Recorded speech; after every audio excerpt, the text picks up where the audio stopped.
Good evening and welcome to Audio Dungeon. I'm your host, Tony Hansen, joined by the rest of the Audio Dungeon crew, Tom Gakoza, Dan Isgro. It is Brooke Armstrong, Phil Castellano, Damian Scro, and Frankie Inside switching. Guys, welcome to the show. This is Celestial Engine, and today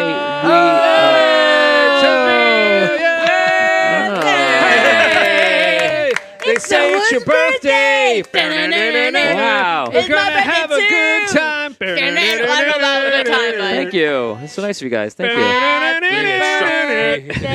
I'll put it on camera so that they know what you're doing. Oh, here we go. Happy birthday, dear Tony.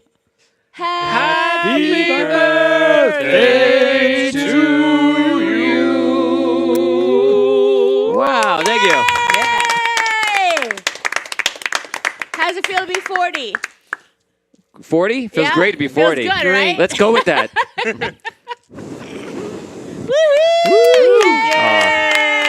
Thank you. It's so nice of you. Did you make a Appreciate wish? it. I absolutely did. Okay, good. Yeah. It's gonna. Yay. Yeah. Okay. Put him over here. Do it. Do it. I have some very tense role play later. It's gonna be very odd. So you walk into the dungeon. The devil is there. He says happy birthday. He says happy birthday, What? bitches. Okay. Thank you so much, guys. Appreciate it. That's nice of you. Yay. Yeah, always. course. Every episode. Cake? Every episode. my Nobody's birthday gonna say next no week. to cake. Come on. Do you like cake? I won't finish it. So, yeah, thank you. Yes, it's my birthday, and yes, I'm under 40. No, you just turned 40. Just You're new turned to the 40. club. Sure. They're all lies. So, guys, welcome to the show. Today is Celestial Engine. It is Season 2, Episode 3. You're going to want to sing it. The Never-Ending Story. Turn around. That's it. That's all I'm doing. I was going to let you sing it. I I don't wanna want to hear get it. sued. I thought we were going to get sued. Okay. So, time after time, by the way, it was used again. And now that episode is called Time After Time, ... after time. And it does coincide very nicely With what With episode? the other episode? with the other episode. That's awesome. Yes, perfectly. As if I almost wanted to take credit for something I didn't do, but I don't want to do that. But it does work out. You mean consciously? You did it. You did it. Sure. but not Subconsciously, Right. I was there. Tony of the Consciously, I was just past. surprised. So, yes. I just showed up. Yeah, some of the moments are great and thought out. That was not, but it worked out. So that's great. We'll put it a little here because that way. Yes. Come There you go. on. Yeah, I'm putting it in. Good border. It's right Now there. we all know. It's festive.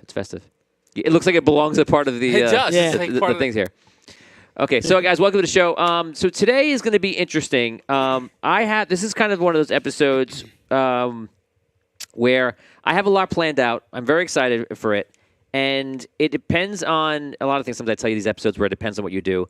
But this one could go very deep and go into I don't want to use the word deep. place? No, not dark. Just go into a very in-depth place.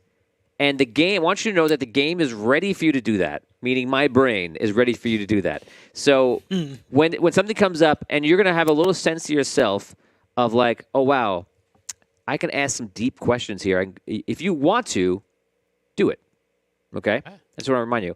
This is a great episode where you're going to be, the episode will benefit greatly for you guys to go 100% all in on your role playing. Okay? So I would encourage you to don't hold back even a little bit and go all in. Stay relevant to the story, of course. Don't be asking about the dwarves who live in the ocean and what they mine for and what sorry. what do You they said eat I on could ask any Thursdays. question. I know. Keep it relevant Thank you. is what we're looking for. Okay. And keep who it knows keep it what's gonna irrelevant. Keep it happen in the upright irrelevant. Okay. Elephant? What was that? What? Elephant? Irrelevant elephant? An upright. upright irrelevant. Keep it. Don't be upright irrelevant. Irrelevant elephants?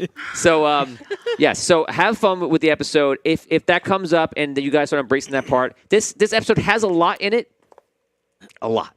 But and we're gonna see how that works. But when those moments come up, go into it. And if I role play and if it goes super deep into a place that like feels Scary. either I don't want to say too personal, but almost like too real for you, Offensive. you could stop being relevant. If it goes to a place that's too real for you or too meta or anything like that, then you can like calm down and stay out of it a little bit or just do whatever. But if you want to engage, we can engage. Too meta.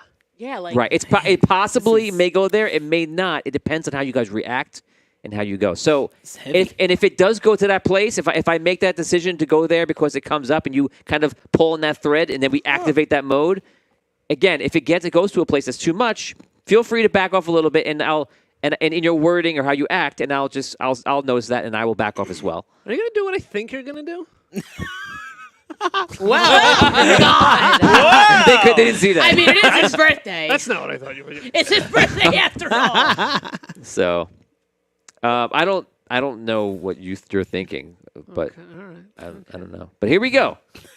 So anyway, with that said, again, you might not even approach those plot lines. It just depends what you do. Enjoy, roleplay the hell out of this episode. If any other episode, this is the one. Let's do it.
There's no cake in the game, right?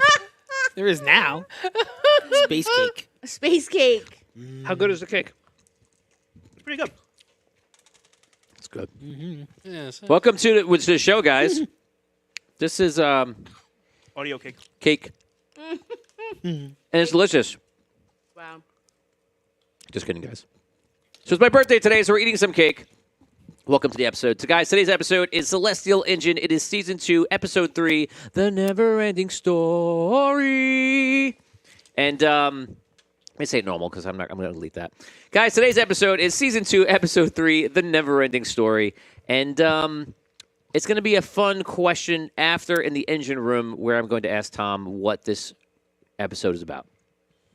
Last week on the show, we learned some interesting things.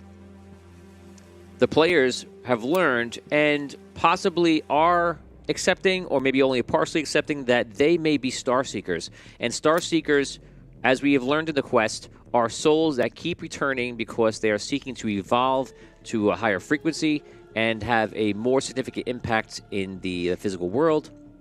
And they have learned that they are, in fact, that. Meaning that all characters that they've played before are characters that are part of their soul. So, in this quest, you guys have begun. You went to Arcane City. You met Investigator Christor. And when you came back to go to Arlight, when the mission was over, you're being told that you guys are, in fact, Soul Seekers. Star Seekers, sorry. Star Seekers. Star. So you're in fact Star Seekers. Seeker. And also, when you guys came back, you brought something very interesting that was given to you by a lord, a vampire lord, in Arcane City. True, yeah. And that was given to you by Arcanum, who was told that someone else gave that to him, and that you guys would be there. He gave you a box, which is smaller than a bread box, and you guys brought it to Arlight, and he gave it to Lord Bertram, who is a steward of Arlight, not knowing what he'll do, if he'll open it, and just waiting to see what the council would be choosing. The Andarian Council was assembled, which represents all the leaders. And there's one leader that's not present, and that is Bardot. And we also know that you guys learned something very interesting about Bardot, that he is responsible, apparently, for bringing back the Necromancer, who plagued the world twice now, and now is defeated and gone. We now begin from the end of this meeting with the Andarian Council where Lord Bertram has decided to open the box in front of all of you. You ready? Oh boy. Nope. I've given you your cake time. I win the award. Oh, you You don't Yeah, have a headache? I finished it, right? you rushed. Yeah, it's good. I see. My cake now is on a has to be earned. So only when you have all the conversation because you're involved in the quest, I then start approaching the cake. And if I'm doing a bad job, then I can never touch the cake. Do you want me to Cake feed you the cake? Is that why it was that? You were encouraging us to go heavy into role play? Yes. You knew Yes. the cake was coming? Please, more roleplay. He's got a dark secret. Talk to him about it. We had that one episode where with Liam. Liam was on it.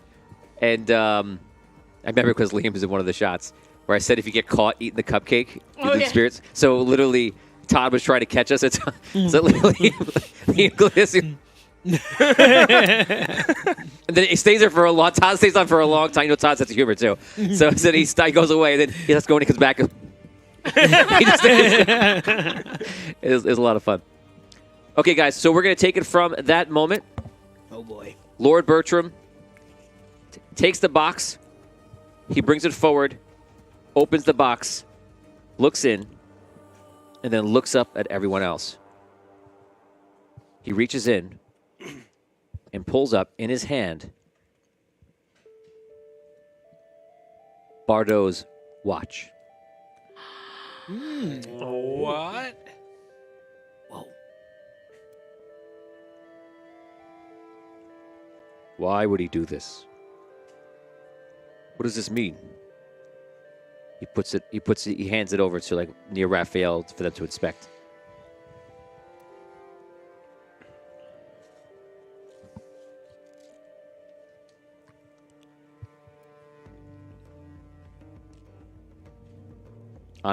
Raphael just picks up, starts looking at it. Onyx speaks. I must say, this is a very bold move. From what I know of Bardot, while he only needs to know time to know exactly what's happening and what's going to happen, I know that his pocket watch is specifically enchanted to empower him greatly. I would imagine that he is nowhere near as capable without it. I don't understand what this means, if it's a symbol or if it's something else. Can you see if that's, in fact, his watch and not just some type of cheap replica? Is it his magical watch? This is definitely his watch. Raphael speaks. This is definitely his watch. I can see the magic that's emanating off of it. This is it. Can I ask a question? Are you out of game? No. I'm in game. Lord Bertram says, speak. Now, this watch allows him to travel through time, correct? No, not travel through time. It allows him to see what is up and coming. So, as it's been explained to me by Investigator Christor here, he can see the timelines that are possible. And it is important that he acts precisely on time to access whatever timeline he wishes. So- to say the right thing at the right times. Raphael's Chronomancer, right? Yeah, out of game, you say that. Yes. Now I'm out of game. I'm just saying, I'm saying it at the table. So, now, back in game, I'll say to Raphael, if you travel through time as the Chronomancer, is it possible to take an item like Bardot's watch and come to a different time and have two of them exist at the same time? Oh, yeah. Yes. Do you think that could have happened here? I mean, I have a hard time believing that Bardot would give up his watch for whatever reason. I'm not sure. He takes the pocket watch and he hands it back to Lord Bertram. I would advise we learn more before we make any decisions on this. This is something that we have to think about. This is a significant event. I don't know why. It's odd to me that we've just learned a dark secret about him and now we're being handed his watch. You know, this is very strange because they knew we were going to be at that man's door before. At the Vampire Lord's door. They were waiting for us. This was all meticulously planned out by someone, something. Investigator Christor chimes in. Yes, I remember him saying that, so that he knew we were there. It's meant to give to us, Yes. and I imagine meant to bring to Lord Bertram here.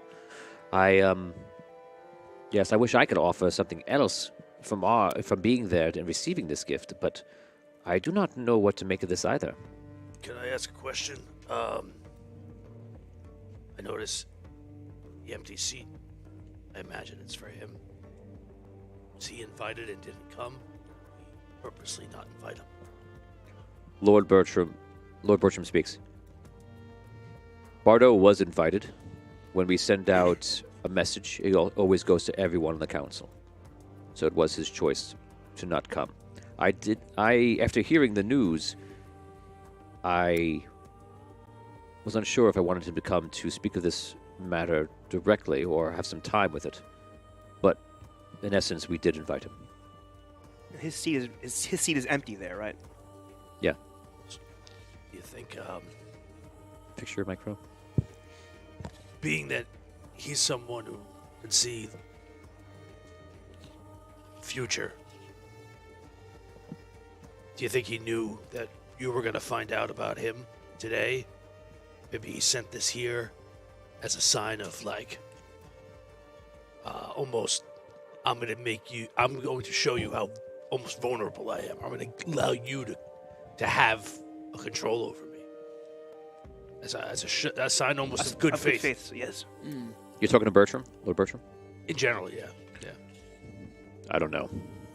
I don't know the guy. He is someone we must endeavor to figure out more. Someone we must figure out completely, because we don't know where he stands. He is in the middle of this crisis with Karen, and now we have found out that he is responsible for bringing the necromancer into being, and now he sends us this. I put up to the council that we just take some time on this matter. As for those of you that are beginning your role as seekers here, I would suggest you stay here with us in the castle tonight.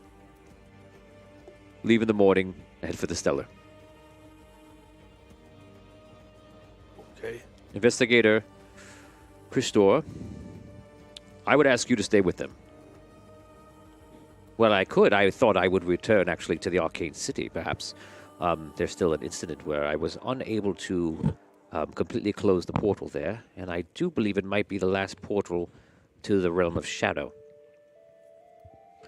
Yes, I understand. But I believe your intellect could be used wisely here to help out, at least for the time.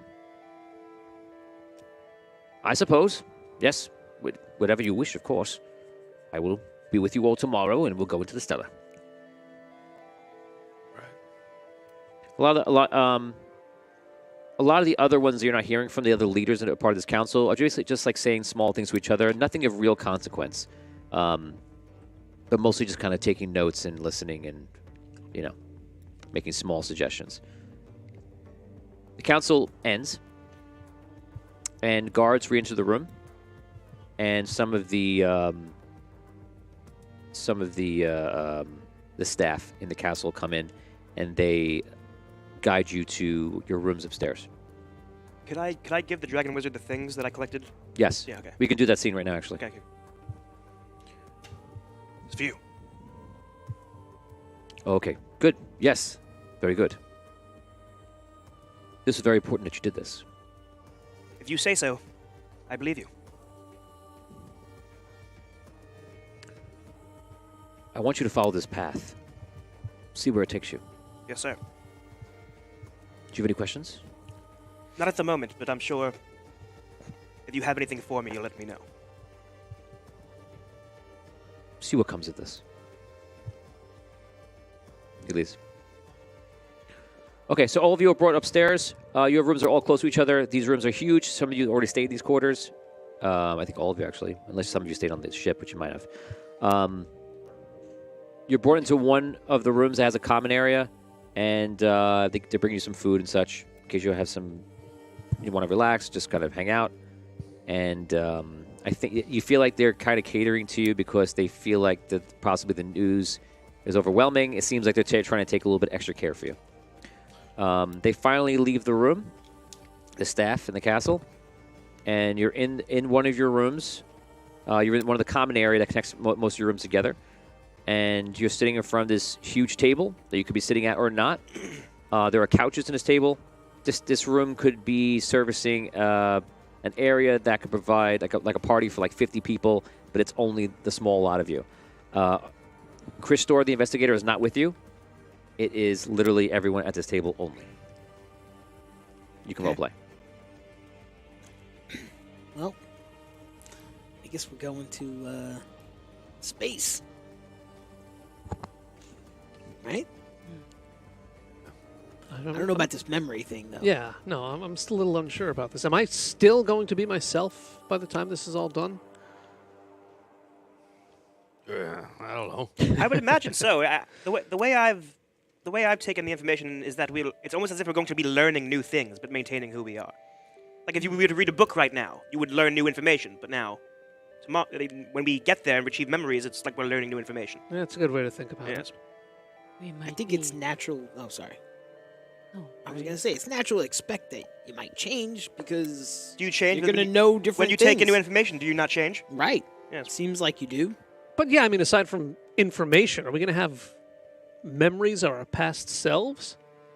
They really turn us into a different person. I don't know. It's creepy. Like I said, what if they're not all good memories? Yeah, well, I'm sure there's Well, we know the plenty story. of We know the unpleasant stories about memories. how they went out. Right. I don't know if I want that to carry that around. It's like, I don't know. Yeah, if they could, stop the memories like half an hour before, that'd be fine. But I don't know if it's going to work You like are that. I wonder who different. was who. We are already different from We- when we first began. Good point. We've gained new memories. That is true. You will be different when we walk again out of these doors. Yeah, but Fair I mean, point. as we... Think of the knowledge we could gain too. We might be many selves. Yeah, but listen, I mean, look, as we naturally go through the order of events and we gain memories the way we're supposed to as we live our day-to-day lives, I mean, it's natural. I think it's a little unnatural to just have a bunch of memories from past lives dumped into our psyche. Just a little worried about it. I'm still trying to wrap my head around this whole thing. Like, we're the heroes of the world? Supposedly. I don't know. I wouldn't worry about it too much. I'm looking forward to the knowledge. I Like- have to say.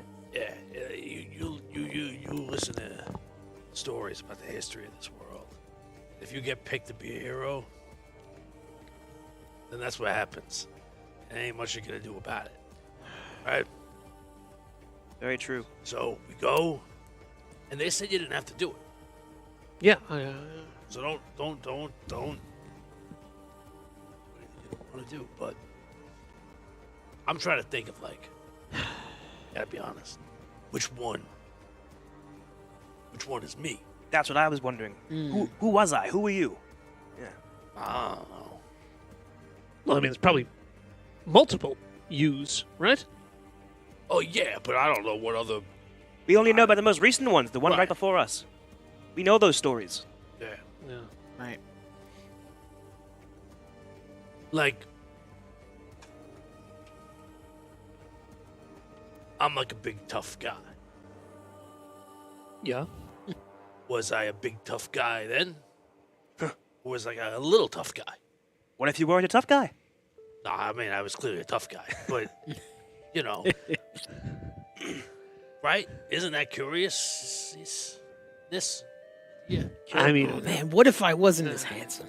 I mean, I don't think that's what possible. if that? I What don't if think that's that- possible. Could that even be possible?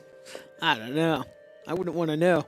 well, for I sure. mean, as time goes on, you want to get more handsome, right? So as you go back, you would hope that you'd be yes. less handsome, right? That's, I guess that's Aged true. like a fine wine. What about you? Exactly. What are your thoughts on this? I think that you may be pleasantly surprised. Glad that you've done it. You I think? don't wonder as much as feel excitement. I love that deep-rooted Andarian wisdom. Gotta love it. You hear a knock at the door. Sorry. Get it? Deep-rooted. Yes. I go to the door. And you hear, it's me. It's Christor. Oh, hey. Christor. Mind if I get a bite to eat? I heard you had some food in here. Sure. He sits down, puts his hat down on the table, starts eating. So I'm sure this is a lot to take in. Yep. What's your advice? Go with the flow, I suppose.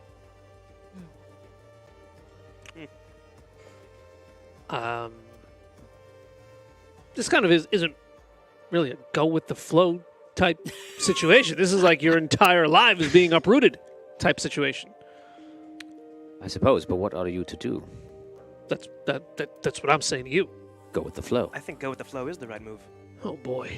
Our fates are bigger than us now. We have to just go with it. They told you you don't have to do it. I know So? it. That's why I have a choice. That's why this is difficult. I don't know what's going to come up tomorrow, but I will be with you. If any insight or anything I can provide, I will for sure will help you. Well, have you been to this place before? I've never been to the Stella. Really? No. Are you not nervous? No. I don't see any reason to be nervous. Just never been there. I've never been any.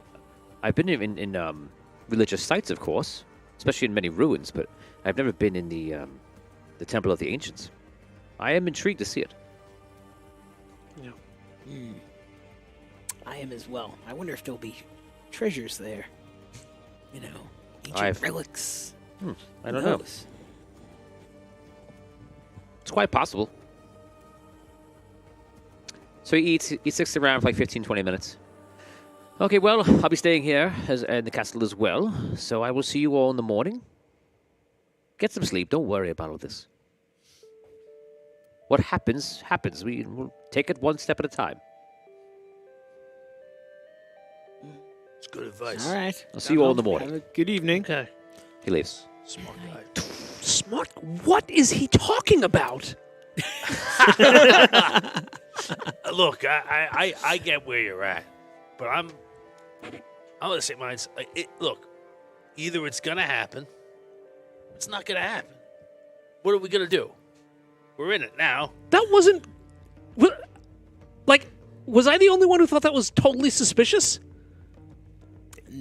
Maybe. No, I didn't think it was that suspicious. I How mean, much did he eat? Look at his plate. Oh, yeah, did He ate all the that's a good food. point. Did he like make believe he was eating the Yeah, was chicken it- wings? did he just come in, sit down, and just get back normal? up? Did he actually eat the whole time? Like, He ate enough where you can see that a person ate food. A very unsuspicious amount of food. was he there? Was he there? What's the amount of food that you would Was be he not there? suspicious about? Was he there the actual time you role played him being there? No, he stayed for about 15 minutes Okay, total. that's better. 5 chicken wings. He's like, he's clearly not eating it. Well, I am full. Now I will go. This is for the garbage. Don't look in there. I ate this. Just trust me. I'll put this in my pocket for later. Try the food. It's delicious. It tastes. I'm serious though. I'm trying to Like, express to this guy that this is a very nerve-wracking thing. This is a lot of information to put on us, and it's very blasé. Don't worry about it. Get some sleep. you gotta figure he's probably just been through so many crazy things that it's a crazy thing. You get used to it after a while. I don't know. Yeah, maybe. I don't know. I don't know about any of this. I don't know. Maybe I do need to get some sleep. yeah, maybe you should get some rest. Okay, raise your hand if you're going to bed. Yeah. Just two. I want to go explore the castle. Ooh, can I explore with Sure. you? Yeah, Oh, that's wonderful. that's what I want to do. I ain't going to sleep. I wanna explore. I'm going Can I Okay. go? Can I go with you? Is that sleuthing. Frankie, could you send out the link to the fans, please, Later in on the Discord? morning. I'm going with you. Okay. Okay, so many of you go to sleep. and two of you start warning. You start waking up everybody. That's it. Watch out! Watch out! First time. We're here. Crystal wants to come to your rooms and eat all your food. Hide everything. We're starving. Crystal made us up. Children, He's looking for cake. Warning, Hide your warning. kids. Hide your wife. hide your wives, hide your chicken. You guys start roaming the halls, Oh boy. and you pass some staff members who see you. Okay. So don't do it 1 second. Hold on 1 second. So, guys, we're gonna do one quick thing for a second. Just so those that don't know, Frankie, you can do the thing right now. We're gonna send out the link for the fans, and while that happens, guys, I'm showing you an image of, as you can see on screen. Yes. This is Salvation. This is where you'll be going. This is the station how it used to be, and it's going to be a lot bigger than this because it's over many years. It's been blown up, and you know that before the temple was found to be underneath the station, but now it's been switched so that it is has its own entrance and such. So just some The temple has its own entrance. Can you and like stuff? see Is that it what you from meant? above ground? Like, what was the ground no, taken out no, around it just has an entrance in the front. Okay. Yeah. So that's that. Okay, so let's continue. You guys are walking down the halls, and you're looking for trouble. I don't know. What are you looking for? I'm looking for anything interesting. Just this.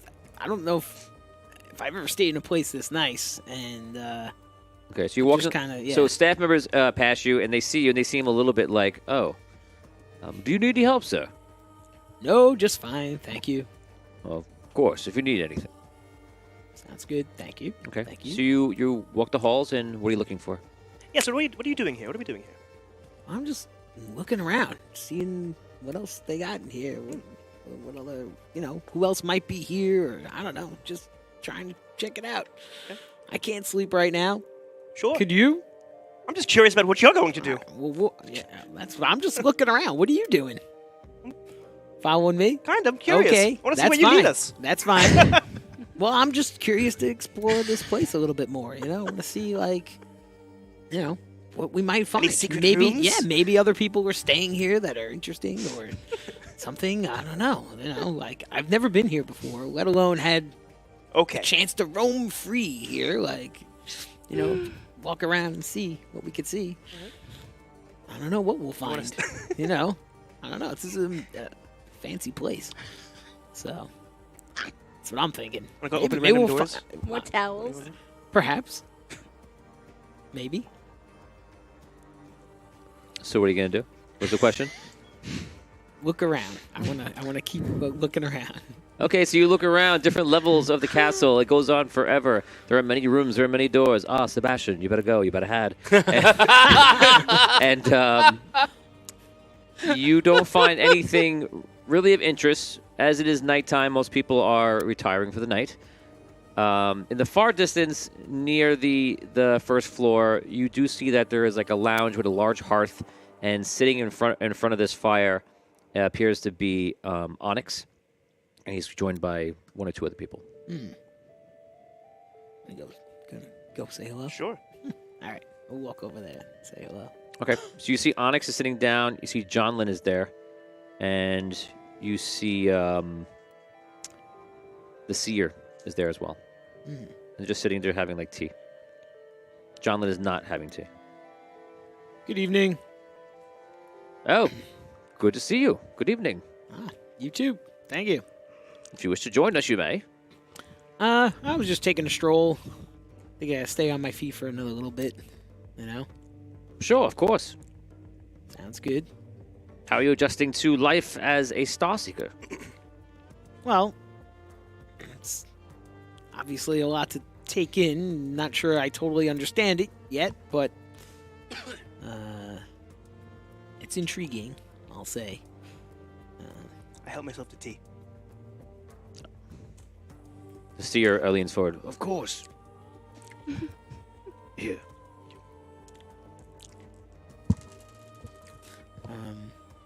Well, I mean, Yeah, tomorrow, hopefully, everything will become clear.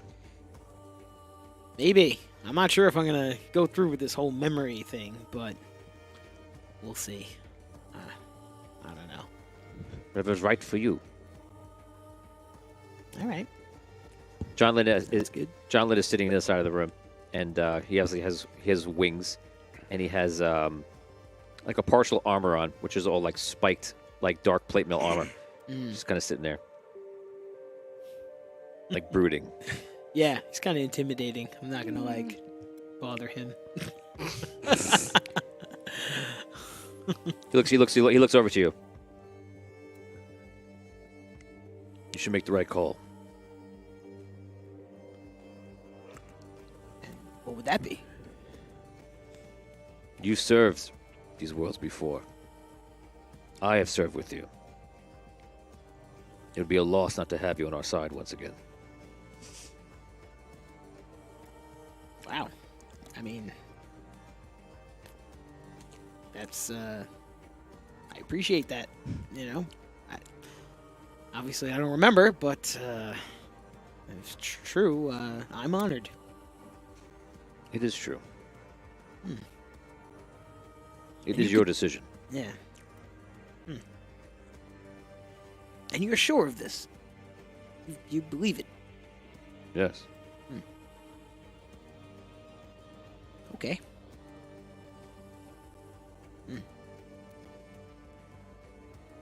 You believe it, don't you? Oh, You can't wait. I want all the memories. Yes. Yes. Yeah. Well, you're I'll be, a I'll, be seeker of, I'll be taking those memories. you're a Yes. seeker of knowledge. Makes sense.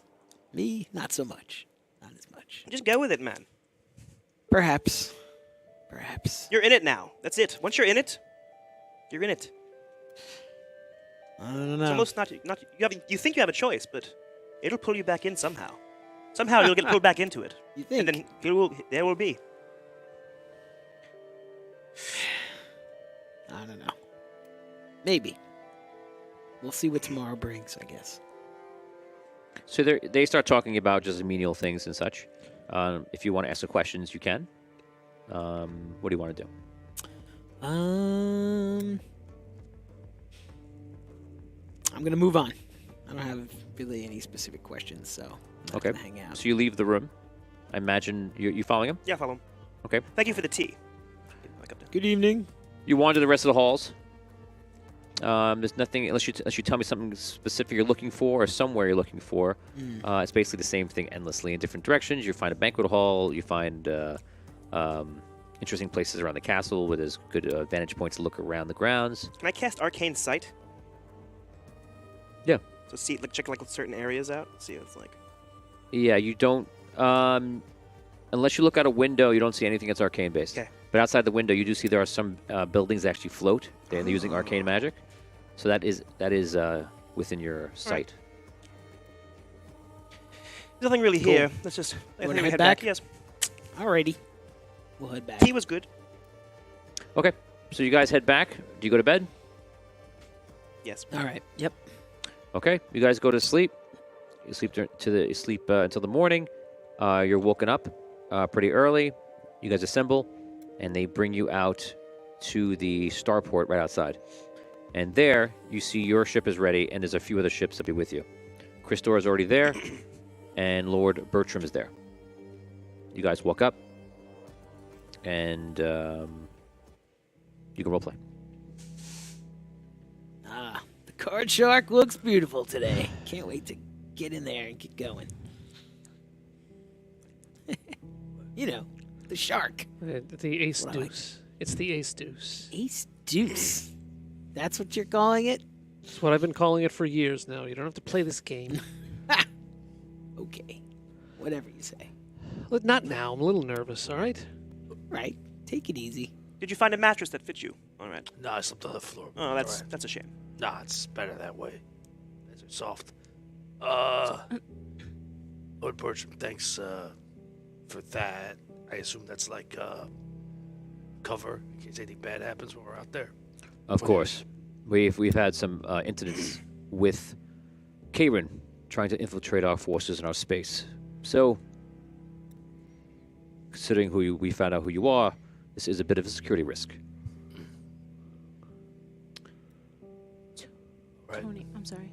Oh, Are we outside? You're right outside the fortress. So there's ground there and everything. Yes. Okay. It's goes on pretty far actually. I just take I put my hand to the ground and I grab the soil and I just like put it onto myself. You see, there's a gardener nearby. He's like, Yeah. he seems upset about you. Just Sorry. I don't harm anything. I just take You the should rub some dirt on him. That might help. okay. You rub some dirt yourself. I just take it and almost like Some dirt in your eye. putting it in a pocket or something like on my. People start watching you, put dirt on you, and then put it in your pocket. No one's. Well, yeah. No one's quiet. watching you? It's a quiet moment.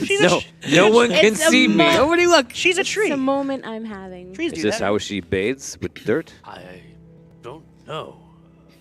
Just met her. Just leave her alone. I think it's more like connecting to the planet kind of thing. Oh, she's probably nervous because we're going to be leaving the planet, and she probably has a very deep connection, deeply rooted here. It's okay, Tree. It's okay. It was good to meet all of you. I wish you the best. You have a great decision to make very soon. I have a question, real quick. How hush-hush is our identities about who we are? I would keep it to yourself. No, I'm saying, is it everyone who was in that room last night hush-hush? Like, no one else would possibly know, right? Like that this information hasn't spread, I'm trying to I don't figure know out. if anyone else knows, but I would just tell you I- from this moment Yes. to when you get up into the Stellar, which will be in a few hours, just keep Absolutely. it to yourself. No, my worry is that someone could have already found out, and that will be. That's like, this seems like a little much. We're trying to keep it on the down low. No, I think you're being a little much right now. Just I've heard that. Let's go. Thanks. Thanks, Tree. Lordship. Dan gave you like an approval. Was that Tim Tony or Lord Bertram? That was the Bertram. You're like, thank you. I get on the ship. Okay, so you get onto the ship. You're piloting. Yep. Okay. Chris Dorr's on with you. You guys take off. Just two of the ships. No more ships go with you. And you guys head for the Stellar. Christor, He just sits down. Yes, of course. take a good look at the Stellar. Yes, I am quite excited to see what it looks like. I've heard that it's just endless darkness forever. There's a lot of beautiful stuff out there. Don't worry. What happens if this wall blows out? What happens then? Let's not talk about Then such we things. die. Will the wall blow out? No. Is there a No, way to it's fine. not die if that were to happen? I guess hold your breath I hate that advice. Tree just takes her for a long Oh, time. thank you, Tree. takes her branch, puts it over, wraps it around. I think I told everybody to role play, and now everyone wants to role play in all weird directions. Yeah, absolutely. Yeah, I would just advise, like, Just give us one of these when it's time. I'll give you 5 of them. I'm Right? playing the real game now. Let's focus on the mission. Mission. I punch it. What do you punch? Oh my god. The throttle. The throttle. Okay, so To salvation. yes. So you activate maximum speed, and you head towards salvation. Ace Deuce, away! You guys travel for a few hours. Ignore him. Do you know what the ship's called? In that time, you guys just talk. You see that Chris Dorr is constantly looking out the window. He's very interested in a Stellar. No, I'm not. I'm not giving you guys any more time. We killed 10 minutes on Damien's adventure through the castle. I literally asked him. I go, "What do you want to do?" And we got 5 minutes. I don't know what I want to do. Maybe I'll look at something. Maybe I'll find something. I don't even know. What could I it was be? exploring. I okay? cast one spell. I was exploring the I world. sit down at the table. nothing to say. though. Tea. It was great. It was a good time. So, It's a good time. We learned a lot. I might have. You could have. are there like, I don't even know what the. So you Would guys. you know if there's other ships out So here? you guys arrive Oh, good. in. You guys arrive in the Stellar. Again, we're going to bring you to that shot. This is what it used to look like. It is much different now. This station has grown to be probably about, I want to say, the size of like 2 football fields, and it's all made of the similar type of metal. In the middle of it, literally in the middle of this huge facility, is an area that you can tell is absolutely spiritual. It is the temple, and it's just the beginnings of the openings as it goes right into the mountain. It's in fact seems like that the building here in that picture has been modified to be that, and that goes in, and the rest of this huge base has been formed around it. When you arrive, when you start flying over it, you see that there are a few major areas where ships would land, like a starport. There are something that you've never seen before, 3 large, obviously gnomish-built capital ships for the Andarian fleet. And you've probably seen illustrations of the Kavan ships. You probably haven't seen them in real life because they'd be too far up for you to see. But this is incredible to see because you can think that, these are gnomish ships. How many gnomes are in there running these ships? And it's probably at least a few hundred, and it's probably more like 1,000. Something like that. And it's these long ships, has guns on the sides that seemingly go forever. And they're just a beautiful thing to behold. Your ships land on one of the starports. Open the hatch. You guys leave, and you see there's a few people to greet you. Just to check, there's a air situation like here. There is breathable air. Yes. I'm like, why we open the hatch, boys? Space. No, there's breathable air here. Yeah. Is there air there? We don't know. Yeah. If you remember from before, there's actually a little bit of atmosphere around this huge rock. You guys are taken in rather fast. If you were coming here for a normal purpose or a standard mission, perhaps they would take you through. Maybe you would get a layout of the land or the station and such. This is not the case here. They rush you almost right into the temple, and any guards walking around, any soldiers walking around, they're trying to just move you fast past them. They finally bring you into the temple, and any guards that were with you from the other ships, they stop, they stay outside, and you walk in with Christor.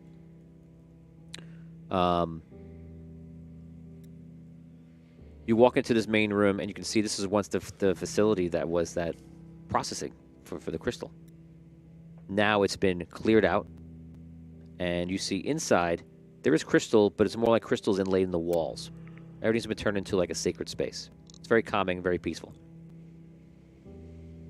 When you're there, you see someone come up to you that appears to be a monk, possibly once a monk of Arlite.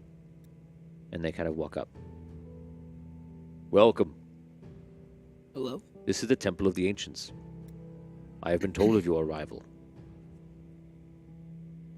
I will bring you inside, and in there you will contemplate your decision. Do you have a question for me before we enter? Told you of our arrival. Lord Bertram, the Andarian Council.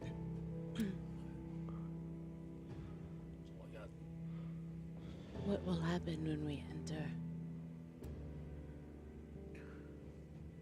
Every experience is different, but that will be something you will find out when you speak to the Elder. Is this the first time something like this has been attempted? As far as I know, yes. I have not seen this in my lifetime before. Very good. Follow me, please. He walks inside, and if your past selves were here, which they are, but they're not,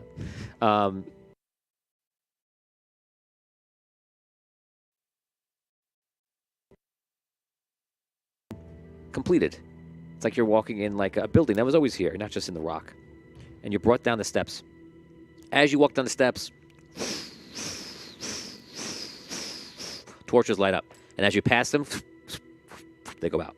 You go down these enormous steps for 5-7 minutes that your past selves ran down and ran up. You're brought down into a room that has emblems and markings all over the room. There are torches in this room.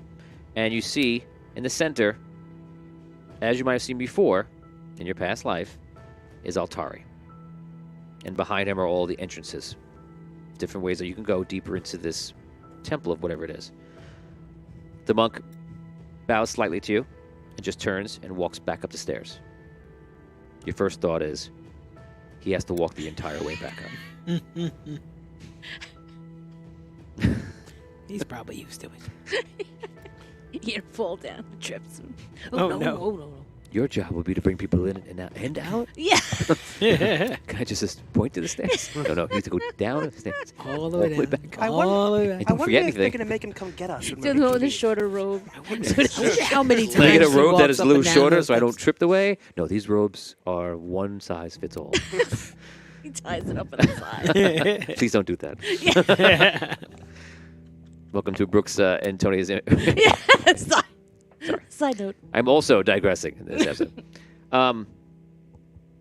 Altari is sitting in the center. Altari is bald. He has like markings on his like a tattoos. It looks like all different emblems on his body. He's wearing robes, and he has crystals all around him. And there are a fabric on the floor for all of you to sit. That is around him like a semicircle. 5. Christor is there, and Christor just kind of like, I'll stand over here to the side to observe in case I'm needed. He kind of just stands there. What do you guys want to do? I sit on a mat. Sit on a thing. Sit down. I don't sit down. Not yet. I'll sit down. I welcome all of you. I am M. Altari. We have met before in a prior existence, but you may not remember this. I am told that you've just found out your fate. Know that you don't have to proceed this way. As a Star Seeker, your will is your own, like anyone else. This is a path you do not have to take, and it cannot be and will not be forced upon you. You may hear the words I tell you. You may talk to each other.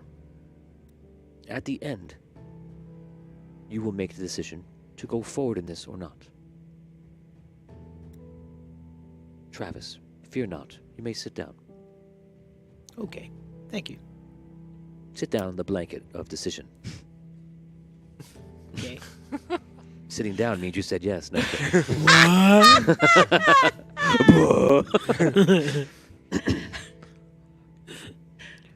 I imagine you are having doubts. This is the first time in the history of Andaria that Starseekers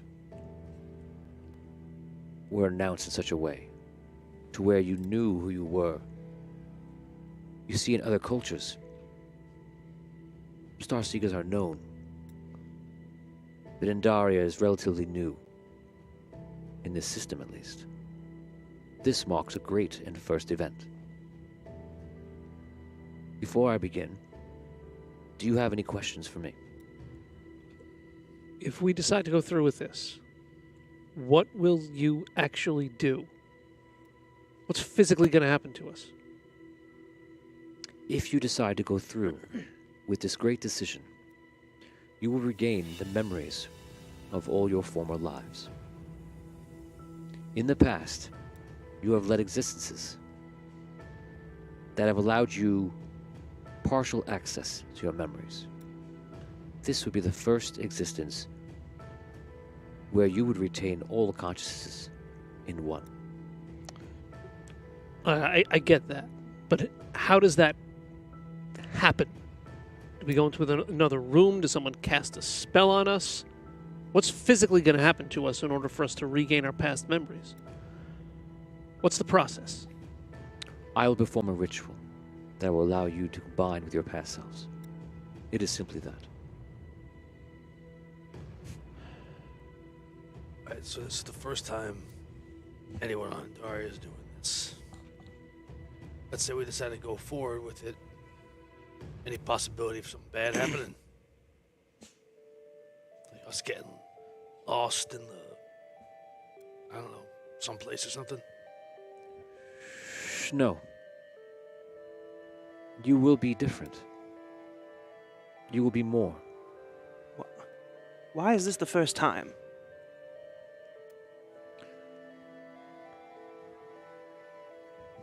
I cannot say why this is the first time in Andaria.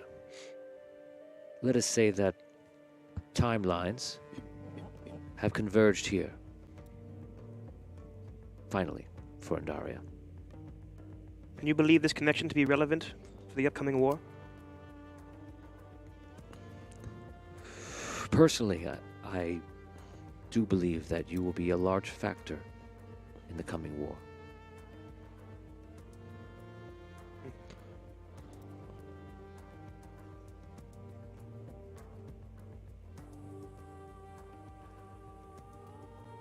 The history of Star Seekers is one that is great and long, and it outlives this very planet, this very world. You should know that all the Celestials and all the Immortals were once Star Seekers like yourselves. But, in certain cases, many of the Star Seekers knew who they were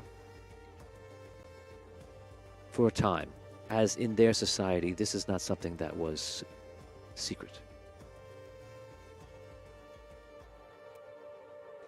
If you would allow me, I will now tell you a story.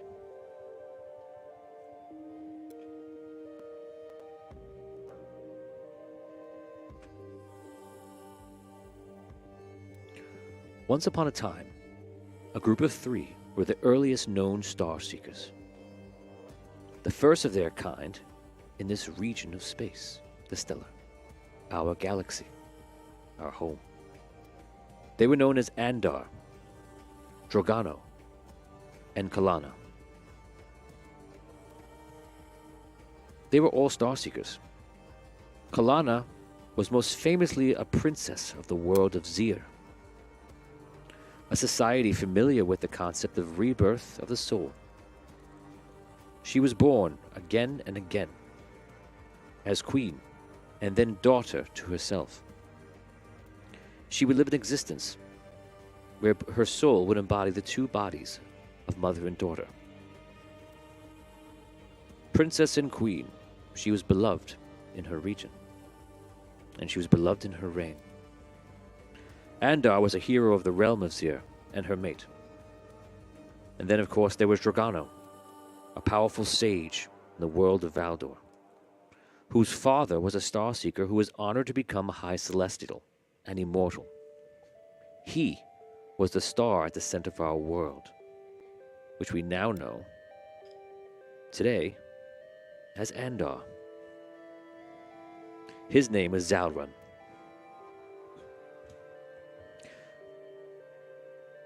The 3 I mentioned, Andar, Kalana, and Drogano, were the first 3. There were others, but they were the 3 that we will speak about now. They traveled on many missions together and had great adventure.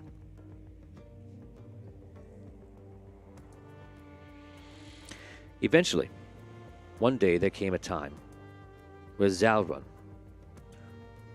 would reach the next level of consciousness, and he would move on.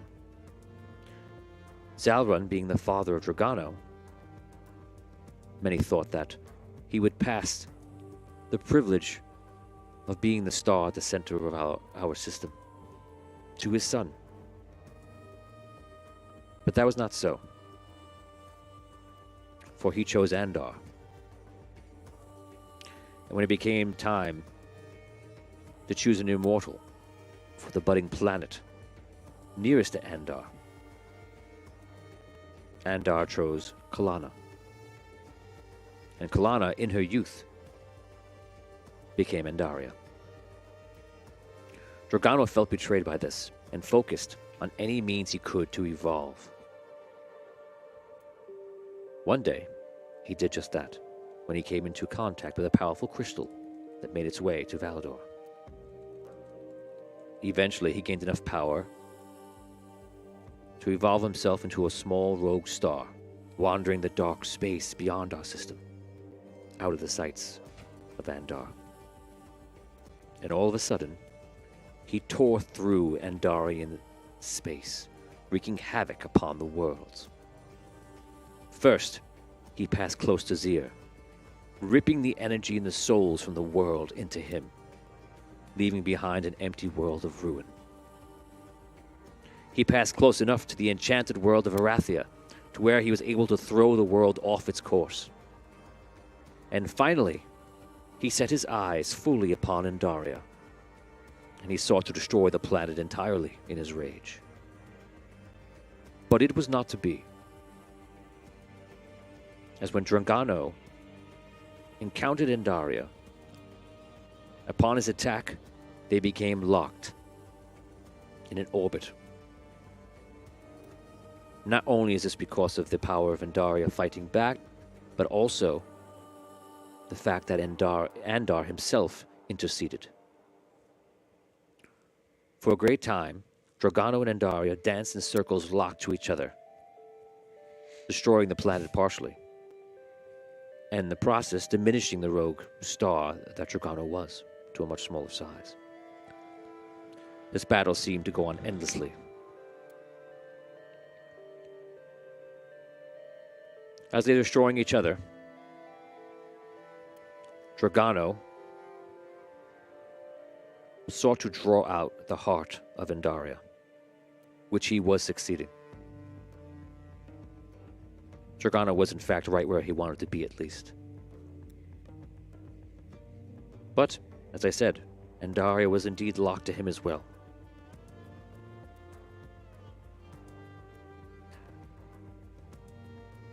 In this time,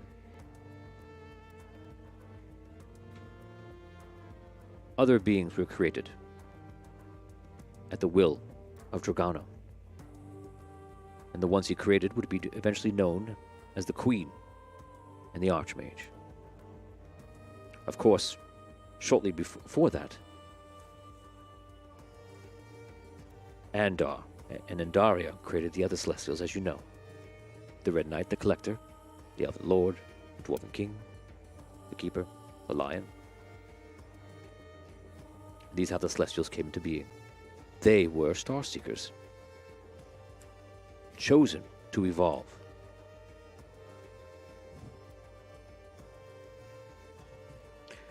As you can see, the Celestials created mortals. Star Seekers who became Celestials created civilizations. Lightborn, those that were half of a Celestial, something else. All the while, in the sky, hosted a dark star, Dragano, that became eventually known as a dark moon.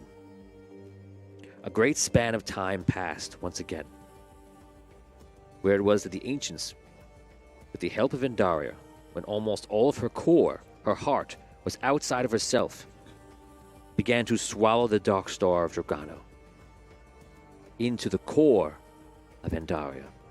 They would seek to trap him. And indeed, it was a ferocious battle of will. But at the end, Dragano was entrapped inside Andaria. Andaria's heart, with other remnants of her, of course, became the Red Moon, the place where we sit now in this very temple. And as you might know, this temple has a piece of her heart still left within it.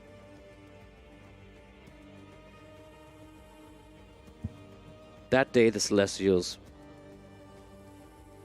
with the help of Andaria, the Elven Lord, druids amongst the mortals, and help from many timelines, I would say, were able to trap Dragano. Many sacrificed much to make this happen. And of course, at the very end, a powerful tree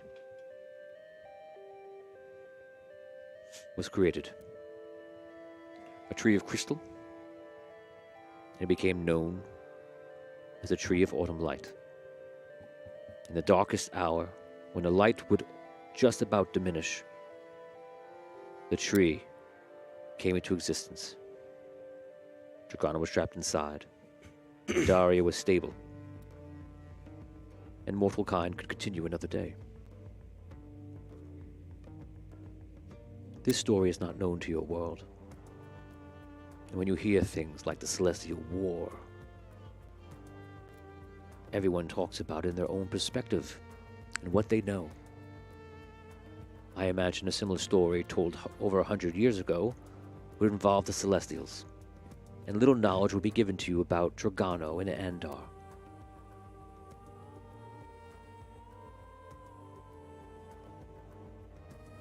It is important, though, that you know the truth. You know more of the story. Perhaps this is not even entirely the full story, but it is the story of our home, which is not just Andaria. It is all the worlds that are symbiotic. They are one. Your place is this. You were souls that chose to make a decision. First you helped, then you helped again. And then you kept coming back and finding other ways to do so in different forms. And like all souls, in all cases, you explored. Not just physical reality, but you explored yourselves. And perhaps each reality teaches you something different about yourself, about the world, and about yourself, who you really are. And who you really are, perhaps may surprise you. You are all the same. We are all the same. We are all one soul, one being, different perspectives. We may come into this world to explore.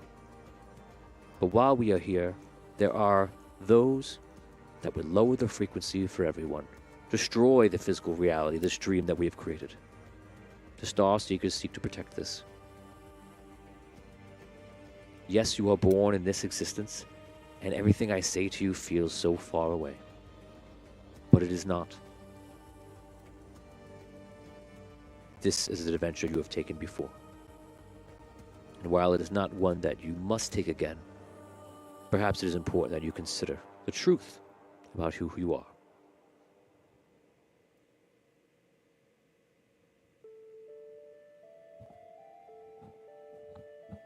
Existence is indeed not what you thought it was. The physical reality which feels the most real to you is actually the lowest level of reality. This is the dream. You are the very entity creating all of this. You are one in this form, one small part of it, and also that entity at the same time. In fact, you are that entity in a very small perspective, viewing itself, exploring itself. And every time that you return, you explore it again in a different way. I tell you this so that you can realize that existence is not what you would have learned growing up in the world of Pandaria. It is different, it is more expansive.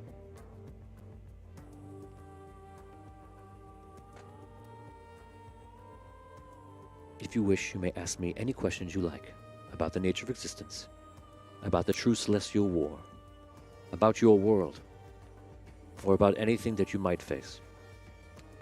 There is nothing I can't answer for you. If this is the lowest form of existence, what are the higher forms of existence? The form of the soul is the highest form of existence, because that is where this is created. You could think of this as a dream, as I've mentioned, of the higher self. Well, how and when do we wake up from the dream? It is entirely up to us. Upon your death in physical reality, you will wake up. It is a choice of the soul to take each adventure before it is taken. It is confusing because we do not remember this agreement or this adventure, this exploration that we set out upon. All right, but if our souls as star seekers move from one life to another, does that mean we can never wake up from the dream, since we're hopping from life to life? It is your choice always to re-enter the physical world or not. You can exist in either for any time you wish. We make that decision every time we leave our lives. Yes. Does the soul choose us before it knows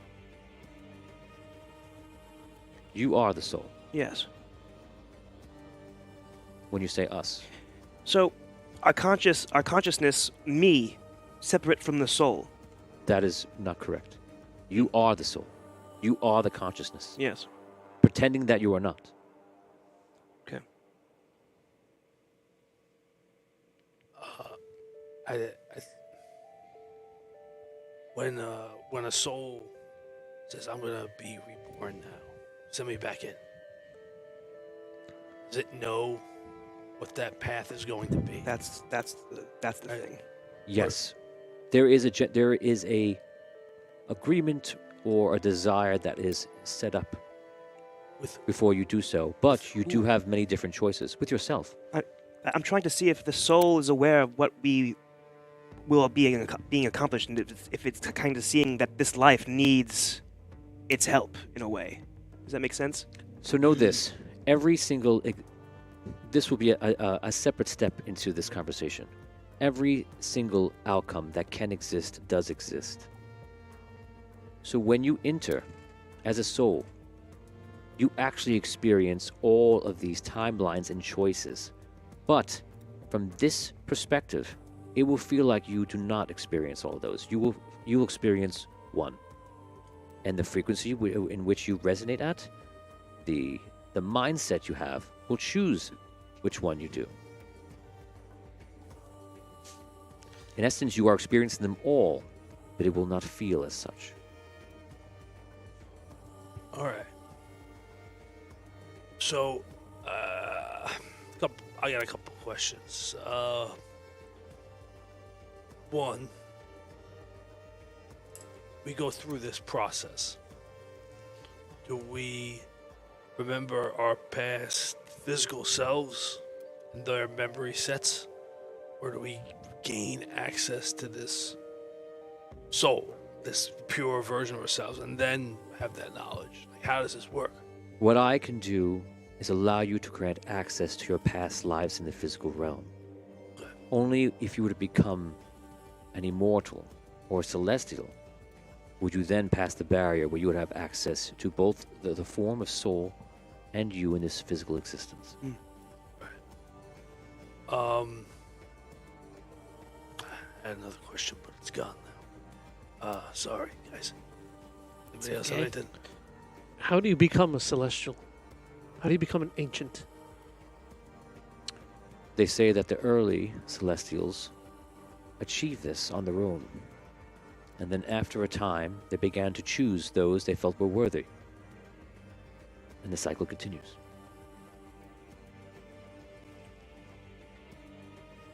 Did our souls in this soul level, are they the ones who said, I'm going to be a star seeker? Or did the choices of physical self again and again and again lead that path to be opened? You understand what I'm saying? It is indeed both. All right. You can live a life where you do not become a star seeker per se, even though you are. I should rather say you can live a life where you do not walk that path. And you have. How long will this go on for? How many lives will we lead? It is up to you. Until we decide to wake up? Perhaps in the physical form, you might feel tired of this existence if you are having a life that you feel is undesirable. But when you return, your perspective would change greatly. You would see everything here in the physical world as an exploration, and you would be renewed to return, which is what happens. Were our souls picked for this eons ago? Were they selected, or was it just random? You were not chosen. Because you put yourself on the path in your physical form so many times, We formed the link ourselves. other versions of yourself have chosen you to evolve. I kind of respect that.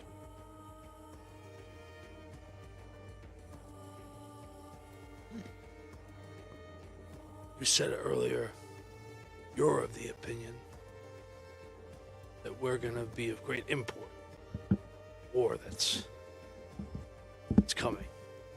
Yes. Why? The adventure you set upon will have great impact. And you think the memories will aid us in this conflict? The conflict is so great that is the first time for Andaria, as I mentioned before, that beings would regain their memories from all lives completely, such as this. And that's a huge advantage to us. It will be a help, and it will, in fact, change the outcome of how the coming war could end. Brilliant. Think about this. All those guys, gals that we were just down on Daria in a room with that were so intimidating. We know them, right? We were their allies. Maybe their equals, who knows? Some of them could be Star Seekers. My point is, just we have the knowledge of what we've done in the past that gives us access to rooms that we wouldn't be allowed in. You know, gives us access to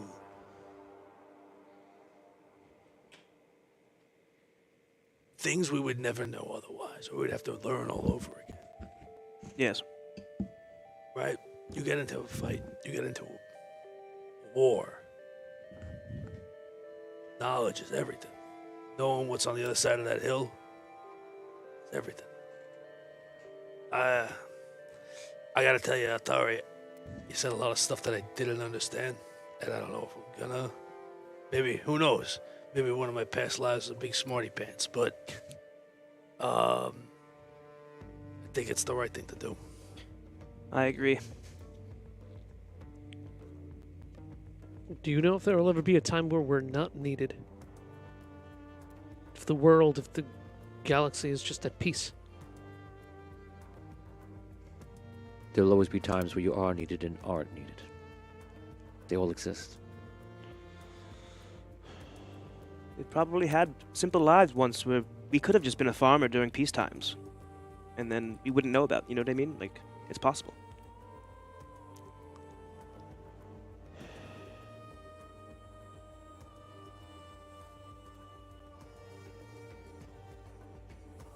Search within yourself and ask specific questions about what is left in your mind for confusion. If there is a gray area, perhaps something you cannot figure out, you may ask it now. Two souls existing at the same time.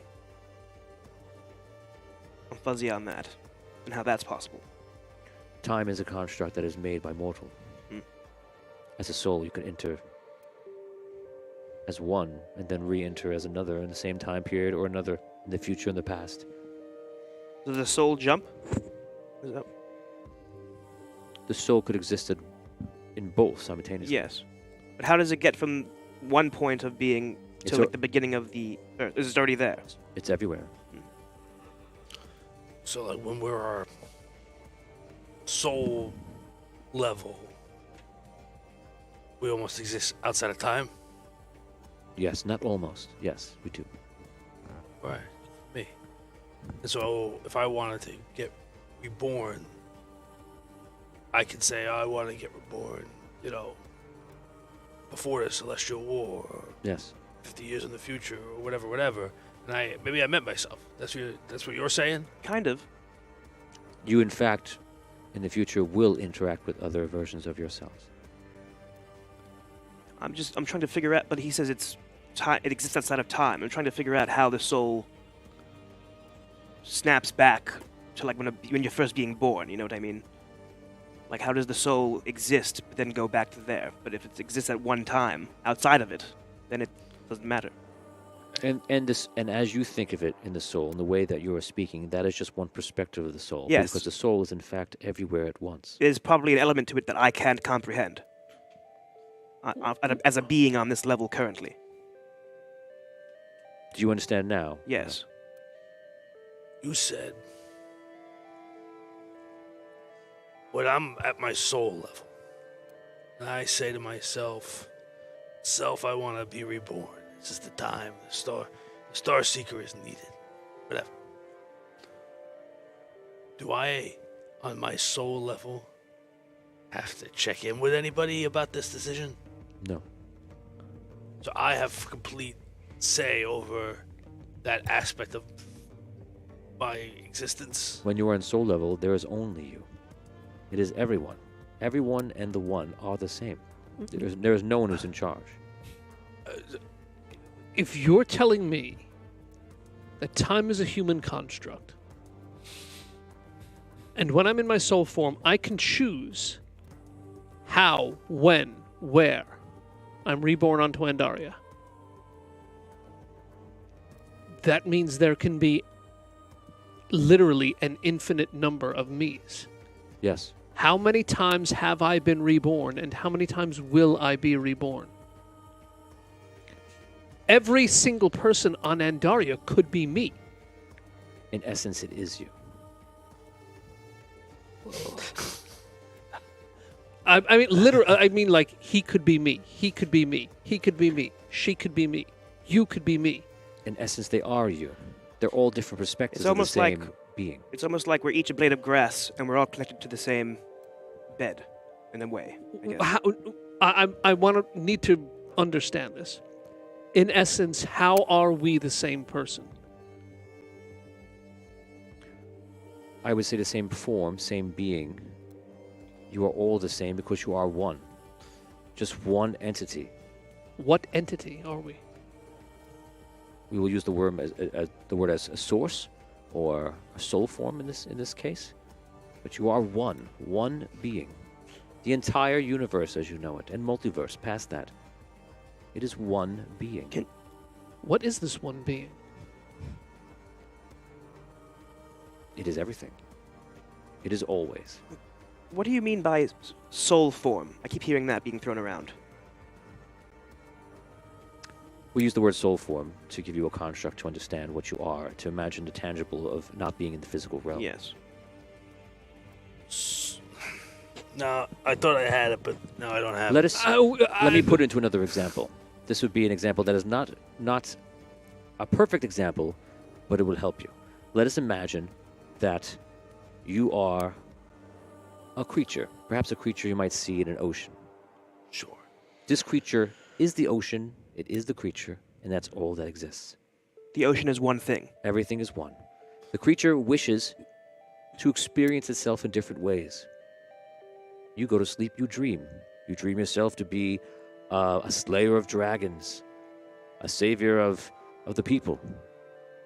You, as this entity, dream yourself into different reality, different forms of reality, different timelines and such, and you return. And as in your life, you dream again and again and again. That is exactly what is happening here, in sense. Okay, so I got that.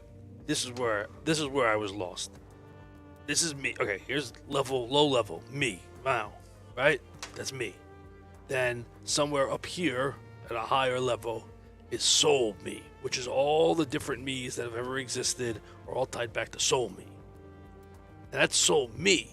But you're saying soul me is also soul him? Yes, because if we were Or is that like up here? in the example that you have given here with your hand, this Sorry. would be considered something of an oversoul. Right. And then right. that would connect to So, the okay, larger so soul. there's a level above this that's Yes, Is but there they a- all come from the same place. Is there a way to access our individual oversouls? Your individual oversoul. So, like the soul that goes forth into our other beings. Is there a way to access that at the source? This, you could refer to this as many in the community of monks here at Arlight. They would refer to that as a form of higher self. So there is a way to do that. you said that's the You could s- celestial ancient level of It is a higher level, and as we spoke of in your example here, there are higher levels back to the source, but in essence, they are all the same thing. How do we reach the hand level?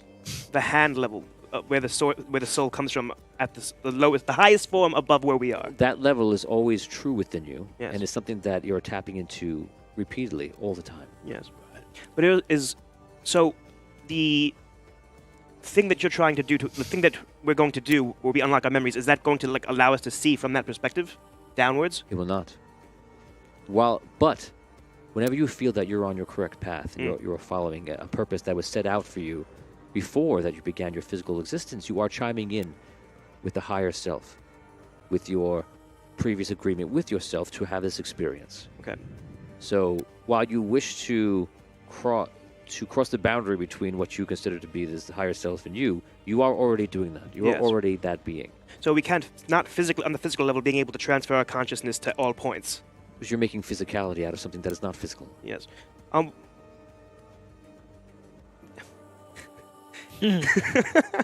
Okay.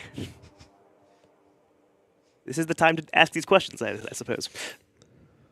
Yeah. All right. All right. No, you know what? I think I got enough. My brain's full.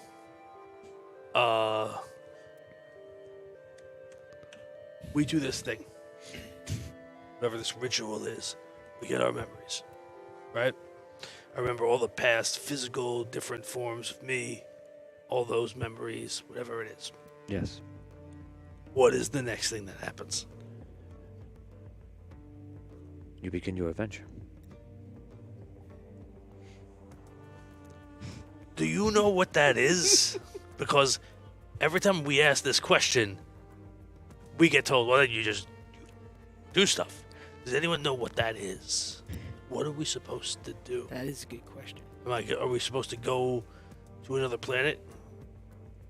Kill everybody over there? Stop them from fighting us? We're supposed to broker a peace? In this existence, it's important for you to make your own paths. You will do this collectively. All right. Your first mission will be assigned to you by the Andarian Stellar Fleet. You will begin to help, as you have done before. From there, you will find your purpose. Do not worry that is not in front of you. The path is not going to be clear. But the path will reveal itself. And the path, as I say, it will reveal itself, will be what you decide it to be. All right. If you had any advice on how to achieve a higher self, what would that be? Aligning yourself with the chosen path that you've made before entering this physical reality is the best way that you can do this. Brilliant. Also by raising your frequency, your vibration, leading with love, not war. Open-minded. These are all things you could consider. Very good. You're talking about raising yourself up to another level. Isn't a lot of the bad things that have come to our planet in the last few hundred years kind of result of people trying to make themselves something that they're not, trying to rise themselves up to? Is that a bad thing to do? We can speak on this. As there are star seekers, there are other star seekers that, like Dragano, who I imagine we're familiar with, who have a very different system of beliefs than you. They are exploring an evil side of themselves, a darker side of themselves, while you are not. In their physical form, they are wreaking havoc upon this existence. Dragano has made other star seekers. So you're telling me that let's say she's on fresh on the brain, the necromancer who was finally killed, is gone, but his soul could come back in another form and try and do something just as evil. Not saying he specifically is a star seeker already, but like that's an example. It is possible, but not likely. Okay. All right. All right.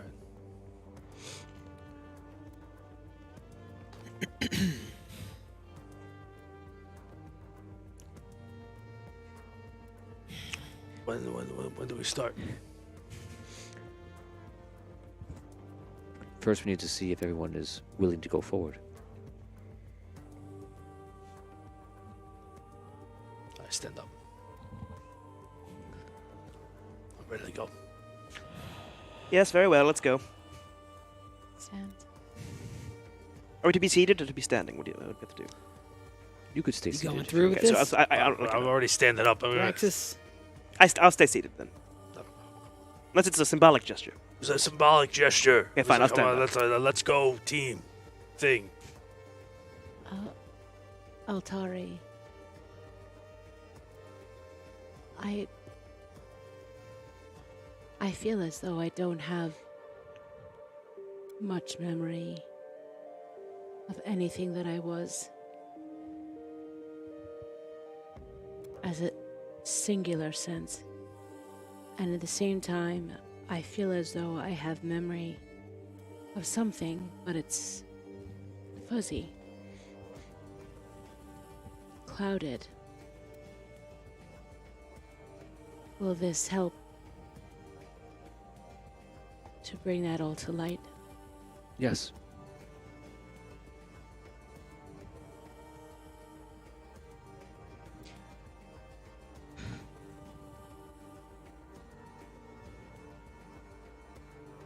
Okay.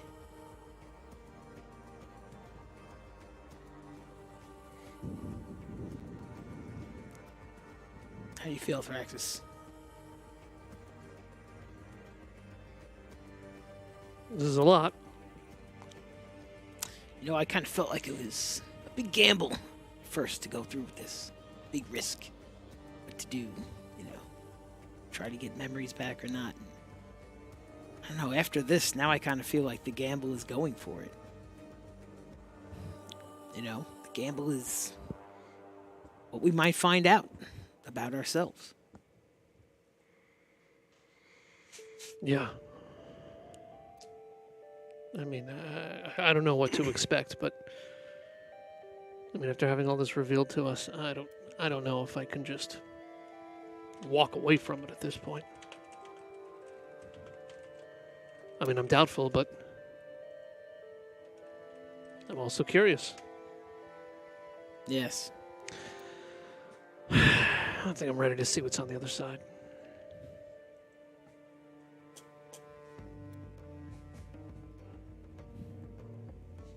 All right. Okay, so I guess we're all doing this. Patreon reel coming in from Charles Morrison for Dan tonight. Thank you, Charles. Yay! Someone's saying we're not live on Facebook. We should be live in the Celestial War Facebook, not an audio dungeon. So just check out the Celestial War. And if you're not subscribed there or not getting notifications, just fill it out. Let's see. Oni wants to ask, please ask how... Oh my god, look at this picture you've done of yourself. Ooh, I like it. Oh my Whoa. god! Please ask how... you look like a vampire yourself. That's why I can't get over it. Was this done purposely? But please ask how vampiric corruption is involved in this process. Vampiric corruption. Band name. So if you want to ask... Just That's a just good popped question. into my head. You'd have to ask me that. Please ask... He says also, please ask how... I can't go over that picture. Please someone ask how the events in your past life affected the soul system. And then he says, really no one cares how what Karen did to them last life that everyone has heard about is affecting this system. I'm taking crazy pills. Richard wants to know what's happening to Zir. What happened to Zir? We said that, actually. Yeah. And Sucked Richard is dry. giving his role to Brooke tonight for the elephants, of course. Thank you, Richard. Very nice. It's not irrelevant. All right. Okay, so I've shown you some stuff. If you want to have any other questions, you can. You can also make decisions. All right. I felt like I knew the answer to one of those questions, but I'll ask it anyway.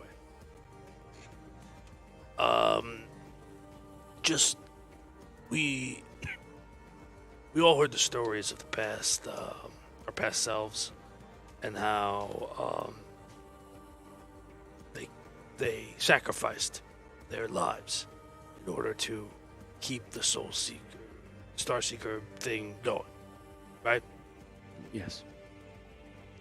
The understanding I always heard was that they knew if they didn't do that, the path would end. Right?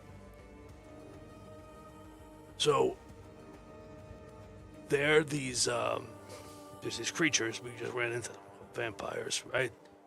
Vampiric things, right? My understanding is that it's a similar process.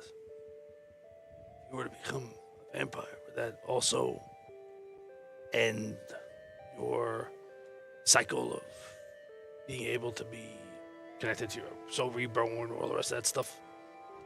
It does not end the full cycle for the soul, but it does end the cycle for that particular version of yourself. That version cannot be brought back to physical realm, cannot reappear in any soul form, spiritual form, or anything. It is gone. Like, I know this is how it works because it's not a physical form or anything like that, but like, if your soul form was sending out almost like roots to each individual person that was yourself, right? And then when you died, the root would called back up into the soul form. If you got turned into the vampire, the root would get cut off. You lose your connection to the soul. There You'd is, exist, but you'd never be able to. there is go nowhere back. else to go except for back to yourself, so you would be able to return. The line of that individual would be cut. Okay. That is it. But not cut back to the source, Oh. cut in the opposite direction, in the linear existence, its future. You cannot be reborn in any way. You cannot be returned. The Okay. path would end completely for that individual version of yourself. Okay. But other versions soul- would exist still? Other Well, versions? so the soul would be shed from that individual completely, and then it would return to source, to yourself. Oh, okay. Okay. So that root soul, that soul level thing, would it be able to send another soul back? Yes. Just that person's kind of disconnected. That Yes. that physical Hmm. being is no longer. It's And- getting rid of the soul part of it. It's getting rid of the connection. Is basically what it's doing For the individual, yes. for the individual. And this has happened for one of you already.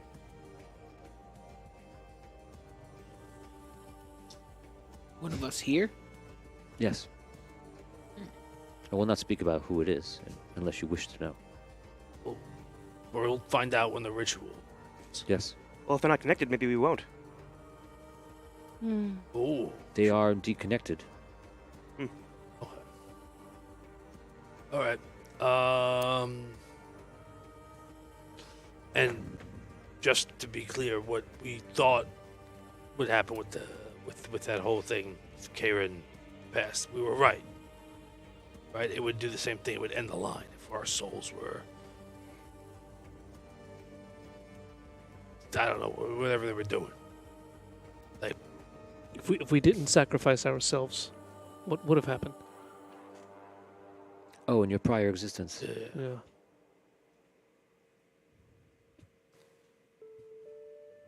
It's important that you are in the world doing what you want to do. And as we said before, that you might re-enter the world in different ways, perhaps in your path, perhaps not. There are many entities in the physical realm that would try to trap you. Right. And there are immortals and celestials that would try to do this to their gain. You could exist and be trapped. And yes, you're not destroyed. That is what you evaded. We would have been stuck in a place where we were Imagine completely ineffective. imagine if you have a chess piece that you can't put on the board.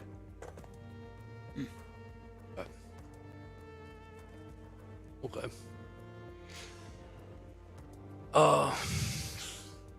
One last thing.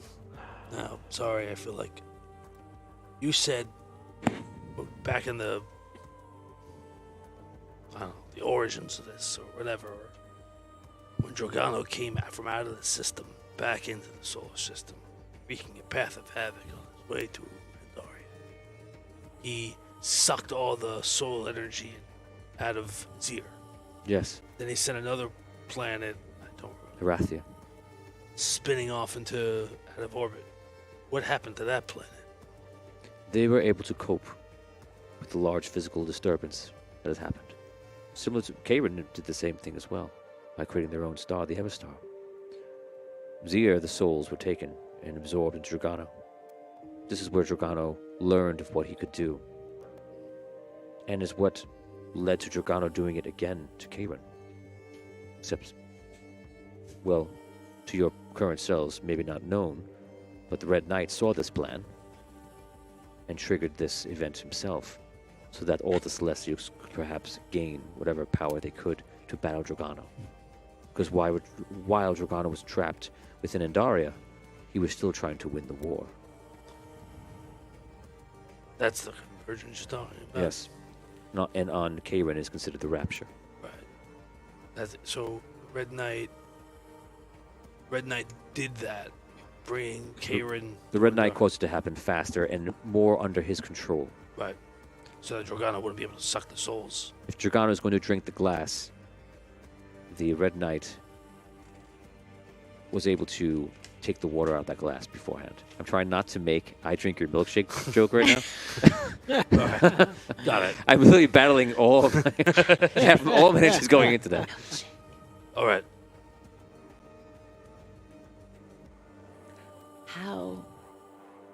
How did Karen make its star? They forged it with stellar technology. It is made of crystal. Indeed, in a sense, there is a soul within it in a way, but it is not one soul. It is built of many souls, in a sense. And Andaria is but one soul that is leading the other souls, cultivating the other souls, protecting them, invigorating them.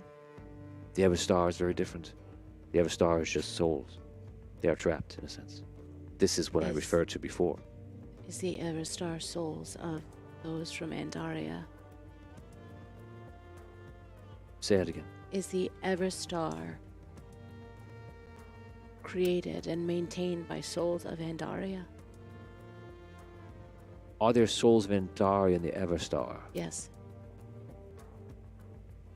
Generally, and in large portion, no. Is it where their souls ended up? Like those Many of the people's- souls of the people that were taken in Yes. Caterham, destroyed. Yes. Yes, they are in the Everstar. Yes. Their souls are trapped within the Everstar. Yes. Yes, that is what powers it. Yes. So yes, it runs on soul energy, but is not a celestial If running. a new person is born on Karen, does their soul go straight to the Everstar, or does it not exist on that level? Is it like being fueled by births? Is an excellent question. And in another realm, you may take 50 experience points. Ooh. In this realm, I will answer it.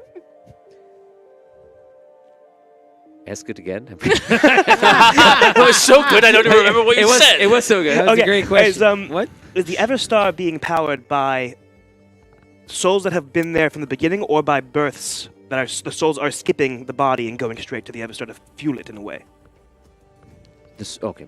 The Everstar is fueled by those who are destroyed on the planet. It was fueled in a large sense from the Rapture, Yes. and those that created the Everstar were able to harness the souls in the energy that still existed. So perhaps they would eventually return if they were not lost. They would eventually found their way, Yes. but now they did not. So, what I'm saying is, a new child is born on Karen. When it dies, its soul will most likely be caught in the Yes. Everstar. But what I was thinking is that when they are born, does the soul ever have a chance to go into that body, or does it just go straight to the Everstar to fuel it? No, it is born in the body first. Okay. Okay.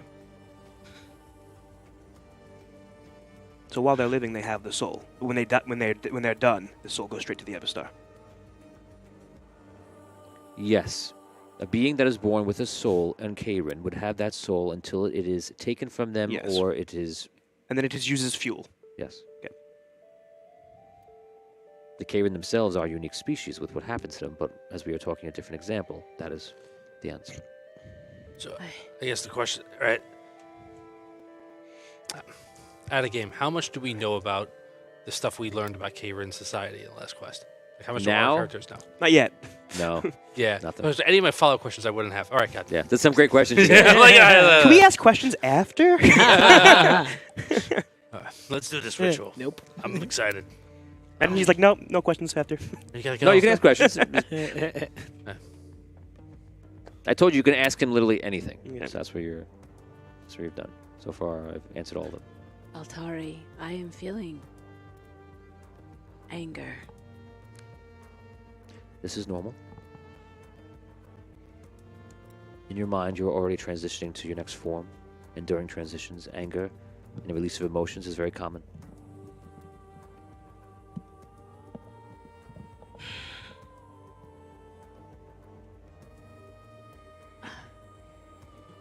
I'm afraid it will not stop.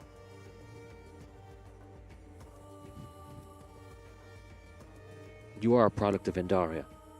You've been created with purpose. And I can tell you that you have been created for this purpose. Of the very subject that we speak today. You are to avenge Endaria.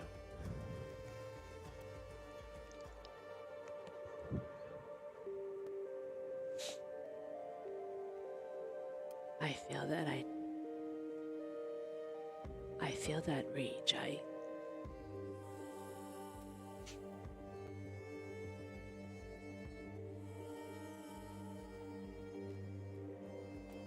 No need to speak words.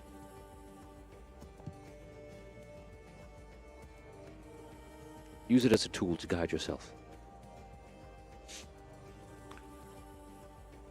I now go around the room and ask you to simply choose. You have learned a lot today, and you may take it with you either way, but you do not have to go forward in this. You could also go forward and just not go through the process. If you wish to remain as you are and not gain the memories of your past lives, you can. I will start with you. Your choice. Zim. I want it. Give me. Thraxis. Yeah. Let's do it. Ayana. Chiros. Yes. Travis. I think I'm gonna let fate decide. Take out my coin. Give it a flip. Did you mean to drop it? Is that a part of your flipping? Is it always that Doesn't smooth? matter. Is it always Here that it is. smooth when you do it? You did. I noticed that you didn't call it in the air. I didn't think I needed to. It's my flip. I'm flipping it. I just have questions of my own. Is that all right? I thought this was a Can we safe ask? place. Can we ask him questions now?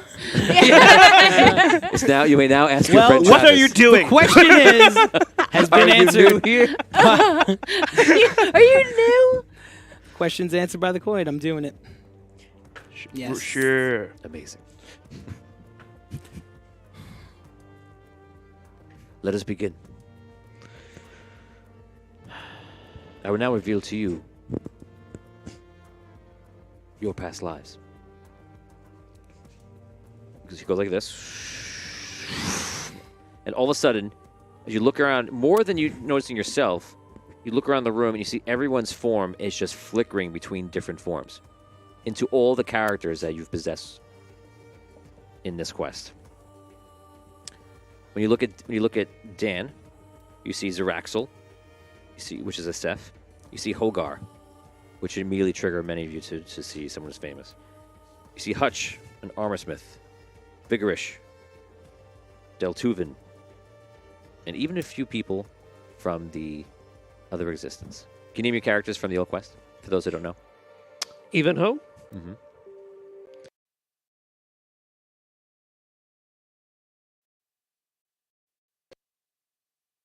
Actually, and I don't remember any other characters. That's all I really remember. Yeah. too. Okay. What about Drucken? Does Oh. Drucken Pan count? Yeah. Okay. Any quest that I've DM'd. Okay. That's Scroll +1, Drucken Pan. That's right. Just use. And Tom, you see Findalar, Swish, Cole, Stagmon, Brutus. Who else have I mixed? Oh, your character from Arcane City. Yeah. I just, Robin? Robin. I couldn't think of his name. Phil, for you, we see Udamon. I don't remember that. I know you don't. I knew you wouldn't. Udamon, He had a yeah. melty face. We know who Yeah, Udamon is. yeah. Why don't I remember that? You were in the. Who's Udamon? That The was fans, the you know? first- Let's bring the fans on. Let's see the fans on the side. Was that one-off that I played with you guys? Oh, that's Yeah. fun. Yeah, Yeah. I love that name. Yeah. Face got all candle wax melty. Yeah. Yeah. Oh yeah. Catherine saying happy birthday from the other room. That's Thank you, coming back to Catherine. me. Fans, for 50 experience points, who am I talking about with Phil's character? That's funny. Anybody? No idea.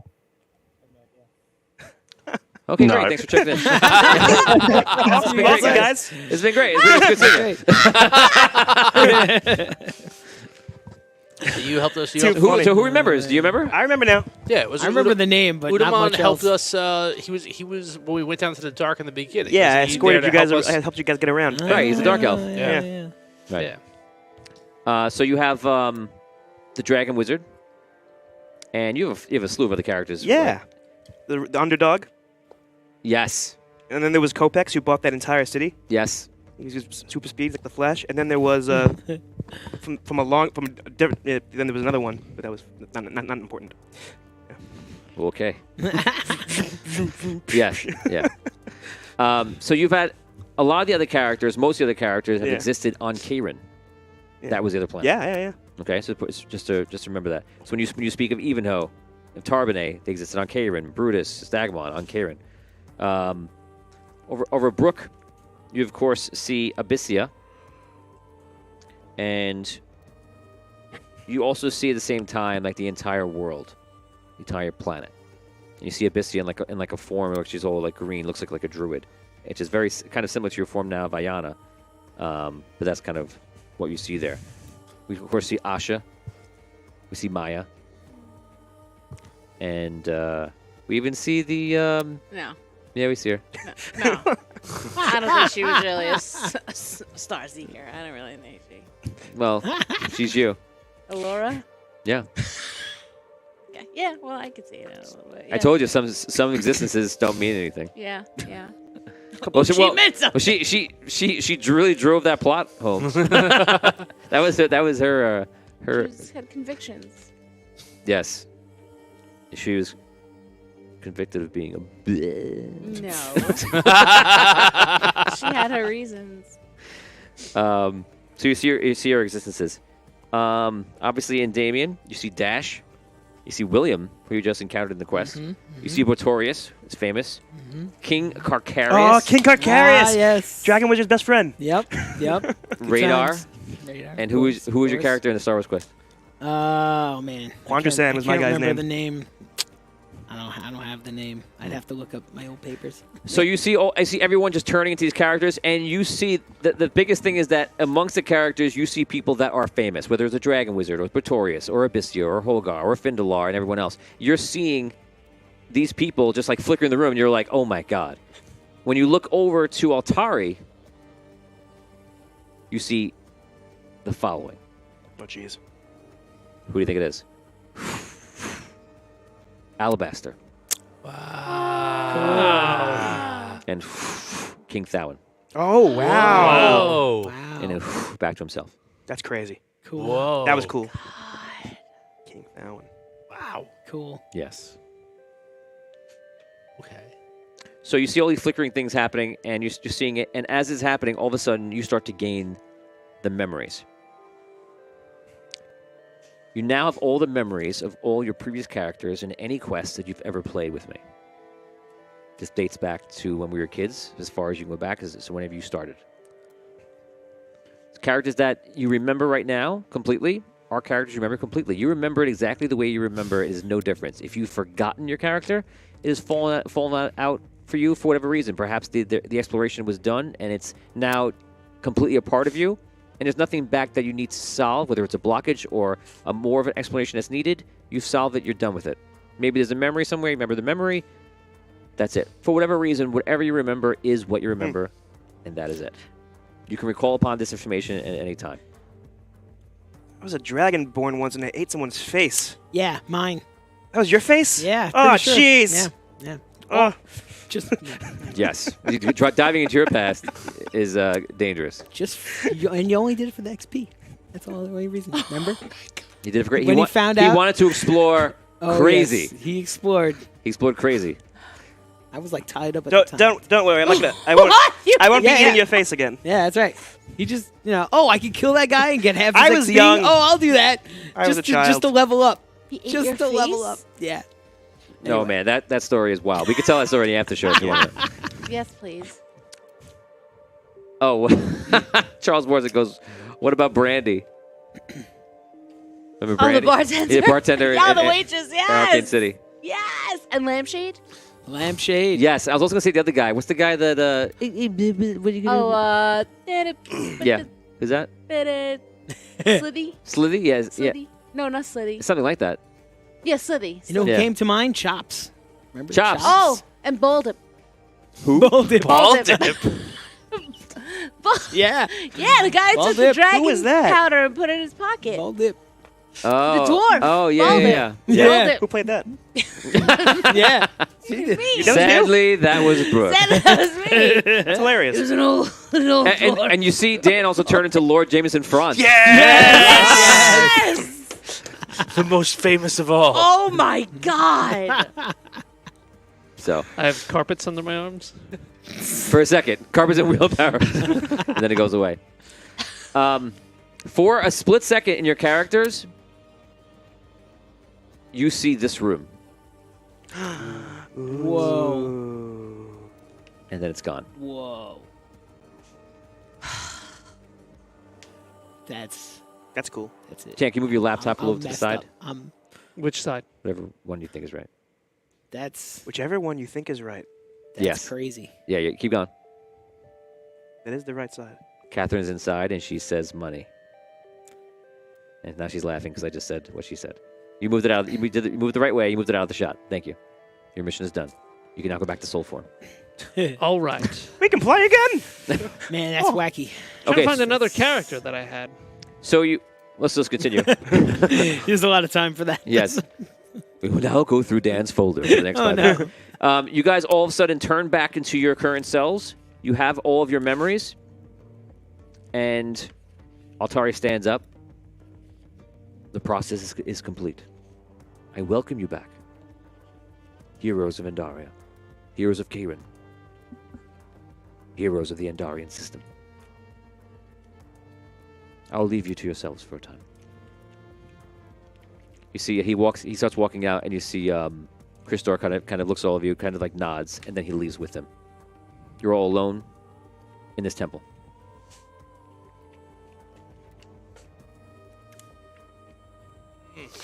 Remember this. As I see Tom rubbing his forehead. This probably will change your character. You can decide how it does. In a sense of you, a part of you is going to be reborn. Mm-hmm. Maybe some parts of you will be happy and like, okay, we can do this. And some of you will be frustrated, and the old parts of you will be one way. You can decide how it amalgamates. Not to say you can't be your old character, because you can. You can just use it. At one side, you could be your old character just tapping the memories. Or it could have physically affected you, or it could have emotionally affected you. And you can decide upon that. It's up to you. Go ahead, you can roleplay. Dan, be with us. Don't worry about the old characters. I'm sorry. Please, I beg you. There's a roleplay moment. You can roleplay here. Oh, what if his character goes insane right now because of this?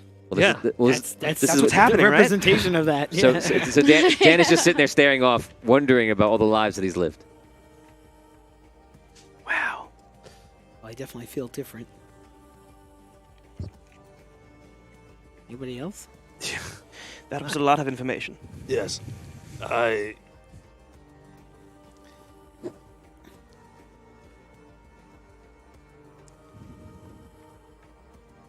I know things. I remember things. And I don't But you don't remember, like... well, I don't it's weird. understand things the way that, like, one of my lives in the past, I was a powerful, very, very powerful wizard. It's a Findalar. Ah, the famous Findalar. Yeah, and like, so I have, I can remember, like, being able to use magic and cast spells. You. Yeah. And I don't know how that, like, Right. I'm having a hard time. I like know words. You know? Does that make sense? Yes. Kind Yes. of. I have a similar feeling. Right? Like you feel like you should be able to do that still. Yeah. I was and a king at once. Yes. once in I remember future. that.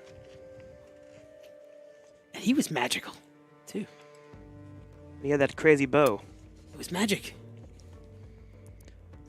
I think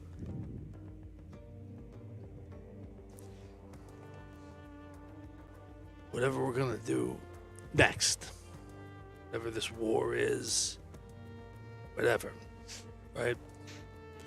I look back over a lot of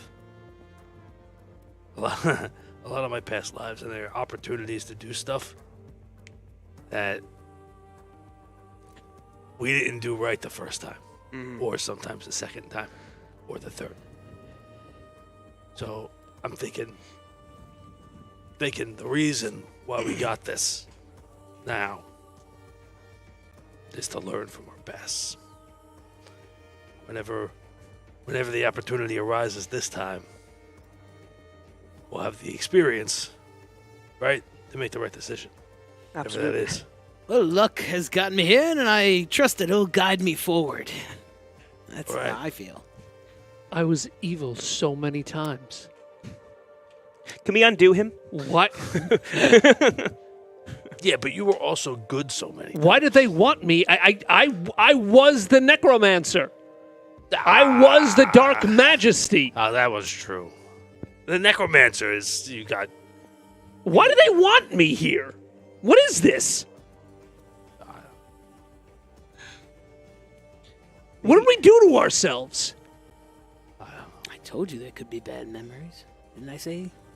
Does the good not outweigh the bad for you? I don't know. Look, I don't know about all of us, but I did bad things too. Tell me about it. I mean, it wasn't Dark Majesty bad, but I did bad things too. Hey, yeah. I wasn't a necromancer. But the necromancer's not your fault. Don't hold that against you. It was you got corrupted by a evil being. That's not you. You didn't say I'm the necromancer. You also remember him as like Cole, as the guy you were fighting. So you have the, Oh, yeah, don't that's forget right. you have all the memory of who is standing in the room with you too. Yeah, like Hutch, the real Hutch, you was not that guy at the end. It was the Hutch that came back. Right. Yeah. All You right. saw two different. That quest was about timelines, which we are now exploring in a much bigger way, and that was two different timelines of the same Hutch. Right, don't. Yeah, I know. He comes back into the room. This is a lot. To put it, If you wish, you can come to me. Go upstairs. You can rest. We have places you can sit down. This is too much! Oh my.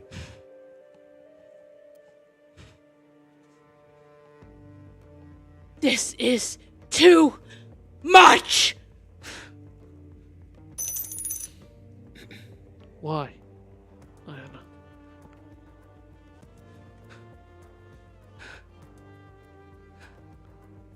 I was to protect you.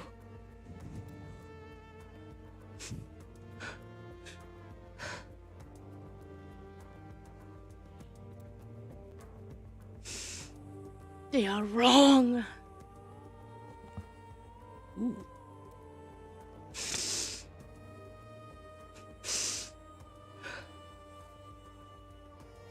Your evil was necessary. And we evolved.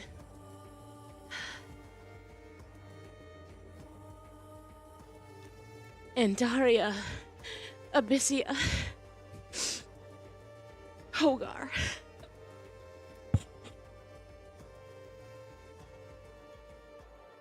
I was to protect them all.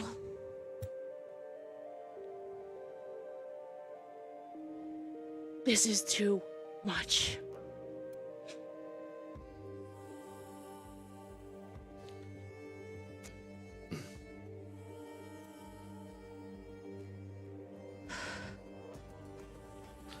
I will make it right.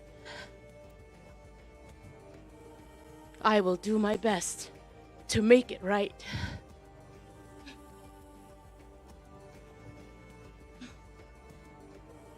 I'm sorry. Don't be You're sorry. right. You're right. Are you okay, my friend? We're in this together. Yes. We'll help you through it. Right? No. Yes. Ayana, you're right. Yes. Why do we keep being brought back just to have all this We'll get it. We'll thrust figure it upon out. us? Time and time and time again. Well, we did ask for it this time, didn't we? I mean, I feel like we this all is- had a This choice. is almost an experiment. You know what I mean? Like, this is the first time they've done something like this.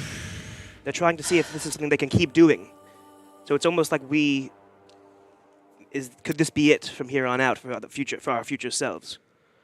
Will this be a thing we have to nip in the bud before the next time? That should be up to us. No? Oh, like whether this should be done again. Yes, exactly. I don't even know if it should have been done once. Well, Like, I don't know. the way I understand it now, Star Seekers, the purpose, the path that we chose, ourselves in the past, the future, whatever you want to call it, was because the world or the system or whatever needs saving, needs guidance, needs to make sure that it continues on the correct path. The reason that we keep getting bounced into this is because we're the ones who can do it. Yes, that is true. It's not. No one's. We asked that. I asked that before I understood. No one is tapping us on the shoulder. No one is pushing us into doing it. We make the choice again and again and again and again. You know, maybe in a particular life, someone tapped us on the shoulder to do that, but we always had a chance to walk away. We didn't take it.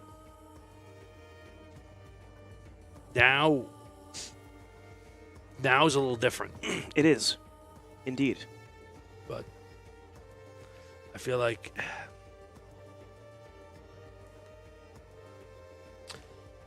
I don't know you now. You're past. I only know you guys for a little while. I'm betting you're the kind of guy that if you're walking down the street and you see two bullies picking on a little kid, you're not going to walk past. You see something's wrong, you're going to do something about it. It's just what's wrong is something much bigger than two bullies bullying a little kid. Let us walk while we discuss this. She starts to guide you upstairs. Are you okay? Come, let's go. Thractus, it is in fact that in much of your past lives, you have wrestled with morality. You've also wrestled with the current state of the world. The questions you ask now are similar to that. In fact, in every existence, I believe there is a part of you that is not happy with the current conditions of the world.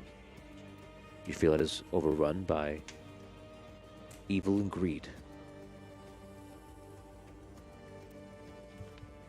You're facing that now again, renewed, and in fact, strongly because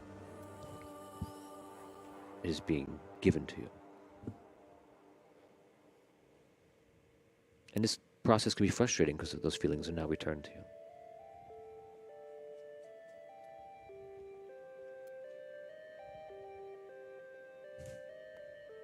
You will be given a quest. Remember, this is why you're walking up the stairs. You will be given a quest shortly by the Andarian fleet. Investigator Christor will give you a task. And I will give you a task. And you will solve it whenever you wish in your own time. What I will tell you is this. And I do not have the answer for you. It is for you to solve this. The Everstar is capturing souls. The Everstar is the first real thing that could put the soul in limbo. If you were captured by the Everstar in a previous existence, your soul might hang in limbo for eternity. And there are other star seekers out there that are powerful, that would wish to see that. They see the physical realm as one that they can dominate, and they wish to do this. You must decide whether the Everstar should be destroyed, or should it exist. The Everstar provides life to the people of Kairin. It is destroyed. What happens to the souls within? They would be freed, Brilliant. but all those who live around Kairin would suffer.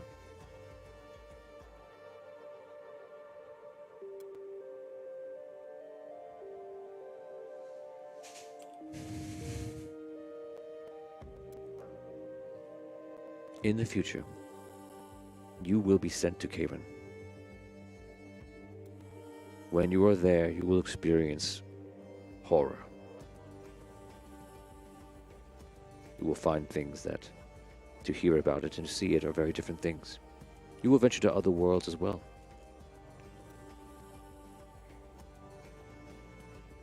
But you should be warned.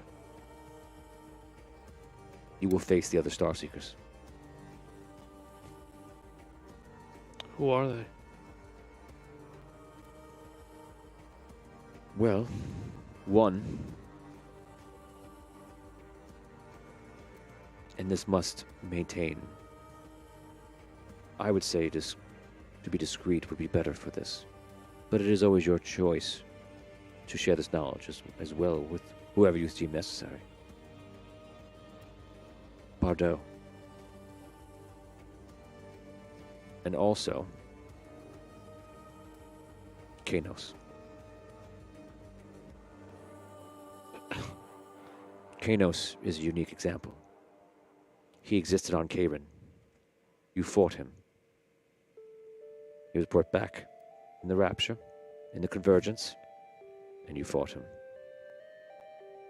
And he is a unique perspective of a soul, where, like some, he is being reborn in the same way. The same version of himself. And he is born now. And he knows that you are aware. He will try to stop you.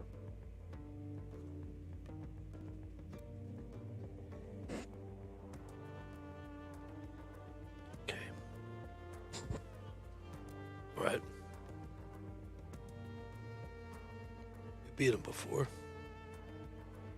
But now with this new knowledge, your first task, speak to Christor. Speak to the Andarian fleet. See how you could be of help. And yes, you must wrestle with these new emotions and new thoughts within you. It is a lot. But as you have mentioned, it is yours to bear. You exit the temple. You walk outside, and you see Christor's there. And you see in the distance there's a few people just kind of hanging out. They're all talking, and they're not in a place where you can get to them right now because they're kind of like across a couple of things. They're far away, but you see it's Gilder, Dell, and Val that kind of like talk to each other and kind of just like looking over at you guys from a distance. And you remember the sacrifice they made. When you stop and you look over, Altari looks at you and looks over there. If you remember, they faced the Nether. The Nether is an unusual entity. It is created from the Everstar. The Nether is a place that is in between everything. It is a place where you can get lost. I'm sorry, you don't... I said something wrong. When you look over, you see Gilder and you see Dell. You do not see Val. That's Oni's character. Sorry, pardon. So you guys look across, you see Gilder, you see Dell, and they're talking to each other. And then he turns to you and talks about it. You will notice that Val is not with them. Val is still trapped in the Nether. Hasn't it been, what, 20 plus years? 19 years? Yes. Jeez. All right. All right. Christor comes up. I hope you are doing much better. I'm sorry to bring you into more problems to figure out. If you don't mind to follow me. Sure.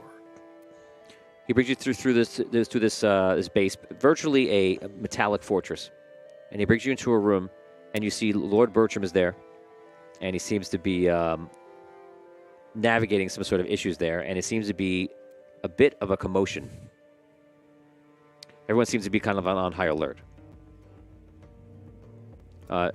Christor kind of just brings you in the room. Lord Bertram sees you. He looks at Christor, and Christor goes, "Welcome back." Thanks. What's going on? He's looking at some maps you see of like the whole celestial system. It appears that Karin is sending a fleet to us. The fleet will be here within about 48 hours. We're preparing now. But there's an issue. While we have the dragons to defend Andaria, we don't have Astral Crystal. The Astral Crystal is what is needed to fly these capital ships. The capital ships can help us win this war. But it's getting harder and harder to defeat them, as they get better and better at fighting our defenses. They will target Salvation, this station here, and they will target the Temple of the Ancients. They will destroy it. We need to get at least one of these capital ships up to defend. Your old allies, Dell, Gilder, are out there. They are looking for Astral Crystal. They believe they found a meteor fragment, a fragment of the moon that was orbiting around Andaria, that perhaps may have Astral Crystal. We believe it might be the only source of Astral Crystal around Andaria. But at least we can get one of the ships up. How far is it? It's probably a few hours. Right.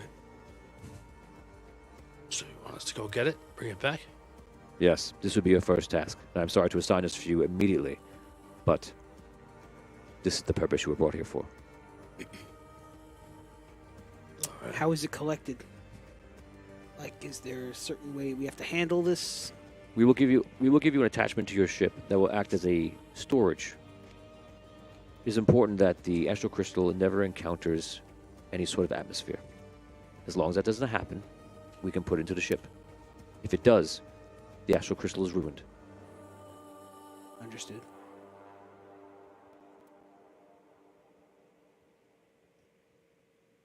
When do we go? Right can- now. You will leave very shortly. Okay. So everyone's running around. You see they're all pointing out, and you can see from the bits you're getting. Again, you have knowledge of events like this in battle formation like that. So you can kind of look and see like, oh, okay, I understand what's happening. And it looks like this, from what they're saying, this is a force that is larger than they've seen before, and it's coming in. And they surmise that the way they're angling their ships and what ships are coming in first and second and third and such, they're designing to just come in and they're going to take out Salvation. All right. You do see Onyx is there, and pretty much the whole Andarian Council is there, except for Bardo. And they're all just kind of just talking about different things, different strategies, what they're going to do, how they're going to face it, and they're trying to figure it out. You seem to be kind of lost in the mix. They gave you this great assignment. You're kind of just waiting. You kind of feel like antsy, like you feel like you should be moving, but there are also just a lot of moving pieces around you. So I imagine in this moment, your mind goes at various things. You feel like you're thinking about, oh my God, what I've been through, all this stuff. And you're even seeing people operating that you've known them so many different ways that it's got to have you trapped in your head for a moment.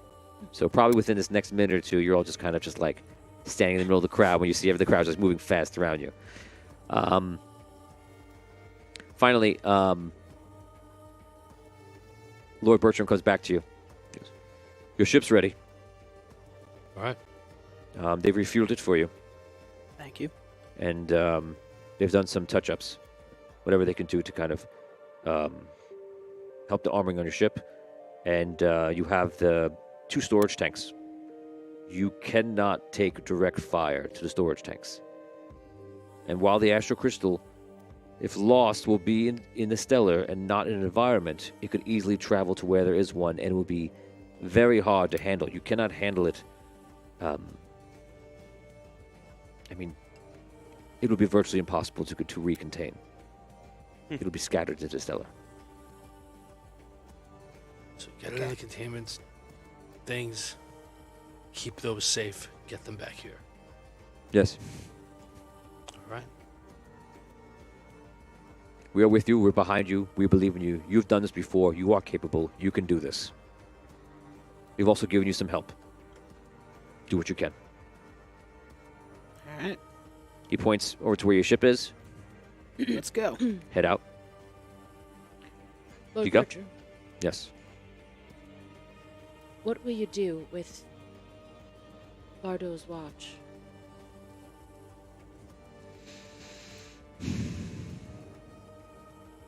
Bardo will be put under a full investigation. Investigator Christor, right now, will not be traveling with you today. We'll be working on his case. This will happen immediately, unfortunately. Amidst all the chaos that is happening now, we must put Bardo on trial. And it will be up to Investigator Christor to decide his fate. You think he'd return for a trial? Whether he will return or not, I don't know. But we will put him on trial. We will hold him to the law. And to put the world at risk like this is not something that can be overlooked. Lord Bertram,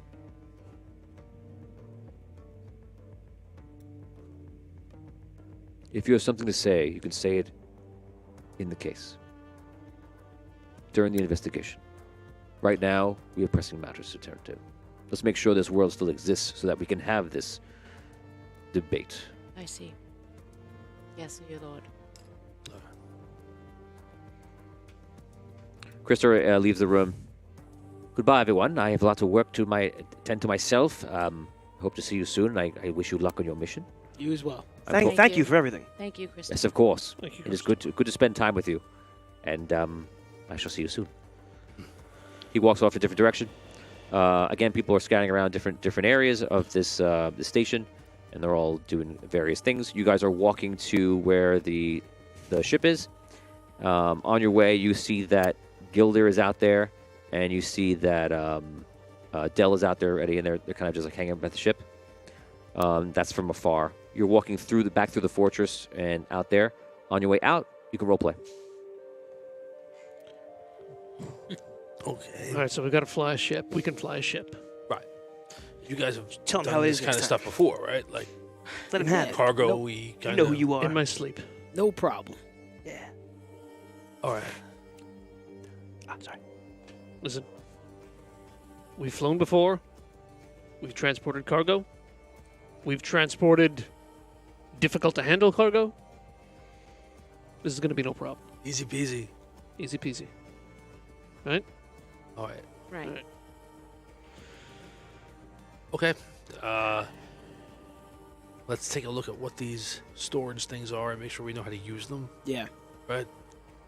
Got to make sure keep them safe on the way back, and that they're really sealed up before we land again, because this has atmosphere. Right.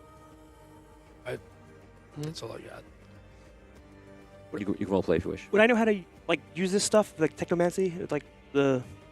So you're not getting your skills from the old things. I actually may give you a one skill. Yeah. It's probably just going to appear in your character sheets. You're Oh, gonna, you mean from the?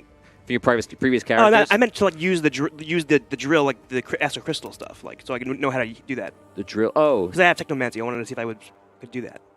yeah. Anyone can get to a suit and use the drill. Okay, to do brilliant, that. okay. Yeah. It's just us on the ship, correct? Well, Or we have- we're asking something about the future. You're seeing that there's. They told you they're going to give you help, and you see that there's Right. Gilder and Dell ahead of you. And they're with us. If you want to role play, you can. They're not with us right now. That's okay. We're walking over. You're to the walking ship. towards them. Right, You're walking. right. You're walking through all On the way hustle and to the bustle. ship, right. Yeah. Okay. You see all like the large cannons are back there. You see they're there, and there's other ones like them, and they're all just like set up and aiming. You see these large towers with cannons coming up, and they're all just like getting a battle ready. You see a lot of smaller fighter ships are up, and they're kind of like running patrols. And yeah, you just see like everyone just getting Lots ready. of activity. Yeah. Okay. Is there any way that I maybe would have grown during this time? Ooh. Like, Grown? Yeah, in height. Like That- after I get my memories back and stuff. That's possible if you want to. That could happen because of your belief. Yeah, I would like to. Okay, so how tall do you grow? I want to be like 12. 12 inches? Granted. Yeah, 12. Let's go.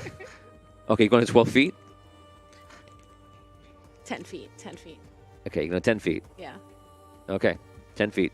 So you guys didn't notice now, but that she's actually larger than she was before. She went from 6.5 feet to 10 feet. And she will now have trouble. Yeah, getting 10 into feet. How many places. toes is that? It's Yeah. still the same amount. You see that you're seeing as you're getting closer. You're seeing that your ship has these two tanks, and they're located. They're actually located like this. We're gonna say like on like a 45-degree angle like this, and they're just filling to the system. You have you know what they're doing already. You have an idea, and there'll be ways that you can check how full it is from the inside and such. They also attached two fighters Oh. to the outskirts of the ship, where you actually have two doors in there, and all it did was like seal up the connections between. So you actually have Those upgrades. you have a little bit of an airlock, and then you have these two fighters kind of on the outside of it. I will allow anyone who has piloting in their past, any character, to be able to do it. But you will not have any of the bonuses of piloting if you don't have piloting. What do But you, you will be able to just get behind it and do the very bare minimum. what do you mean? You will allow to at least be. What he just said. Do you want to? If you don't have any piloting like in your past, Yeah. which you do, Yeah. then you can't. You have no idea. Like right now in real life, if Tony sat down into an airplane, I'm like, oh, this goes and makes throttle, and this airplane has wings. Well, you mean just fly the ship? You can fly like the fighters, or you can actually just keep the ship going in its most basic form. You can't do any other action except for I can take the wheel in an emergency.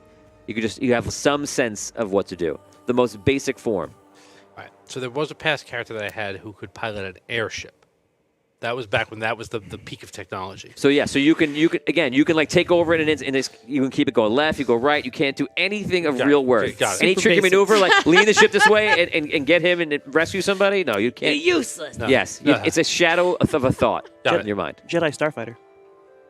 Yeah, nope. None of that exists. None of that exists. Fair enough. Nice try. Nice try. You cannot mention any IP. Anything else? Okay, so you see the ships are there. You see they're hanging out, and you see, unfortunately, there's somebody who's almost upside down, and they're literally inside the top of the ship.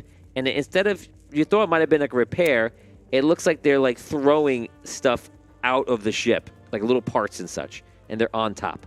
Okay, I'm gonna run up when I see that. And Gilder's. Hey, what's going on? You see Gilder hanging What are out there you too. doing? Here he is.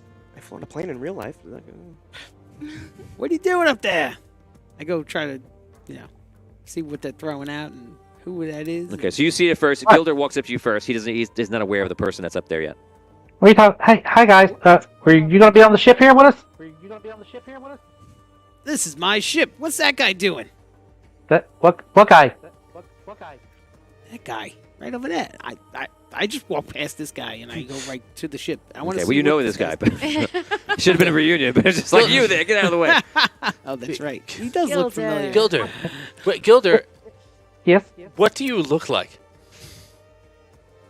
Because remember, you were young and old in your mind. His and Well, mind. Yeah. That was in the mind. Remember, we Yeah, got so new I don't know bodies. what you physically look like. We got That's right. new Yeah, but we don't bodies. recognize him. So it's the Kaironite body that we're in. Oh wow. Okay. Right, they're still in the Karenat body. Yeah. I don't look like I used to. You guys committed to It, it. in the yeah. pod, That's right. All right. in the Got it. consciousness, I just standard. But you see what I look like before. Yeah. I'm with it. Okay, And I so assume I'm not see, in the suit. Aw. you see Dell is there also, and they you can see they have battle scars, and they've been through a lot in the time, and it's been 19 years for them. And No, apparently they. there is one other thing. There's 2 crystals floating around my head. Ooh. Okay, cool. Man. Dell, any differences for you after 19 years? They would see. Probably looking a little bit leaner, a little bit meaner. I've been on a diet. Look pretty good. Yeah, well, more, Finally more lost the weight. He looks more battle scarred than he did before. Like he's been in battles, and he's wearing now more a pilot's type jacket, so you can tell that he's learned how to fly.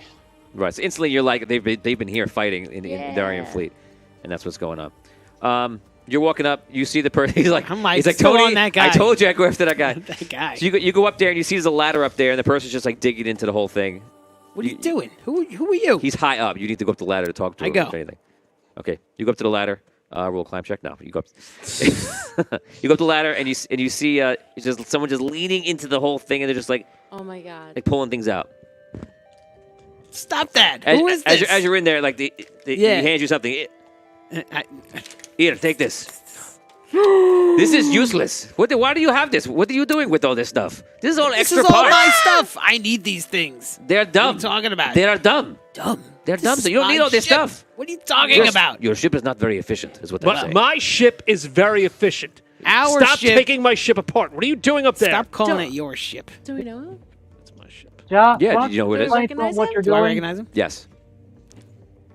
Jack!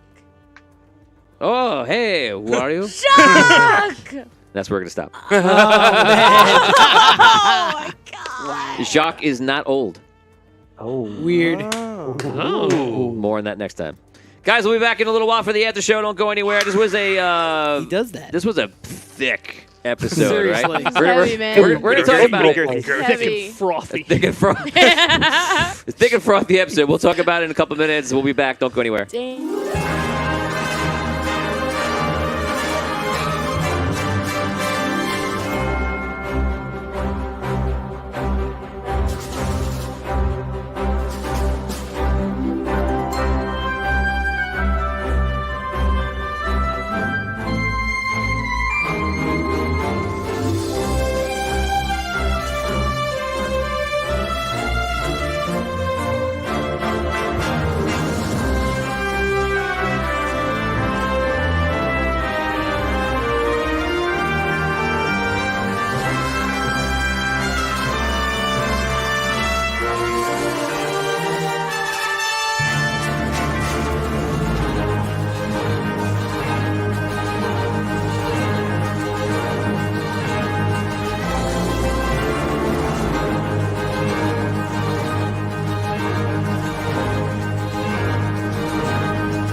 Good evening and welcome to Celestial Engine. This is the Engine Room. It is the after show for the episode, Season 2, Episode 3, The Never-Ending Story. I'm going to go right now to Tom. Tom, tell us the reason for this name.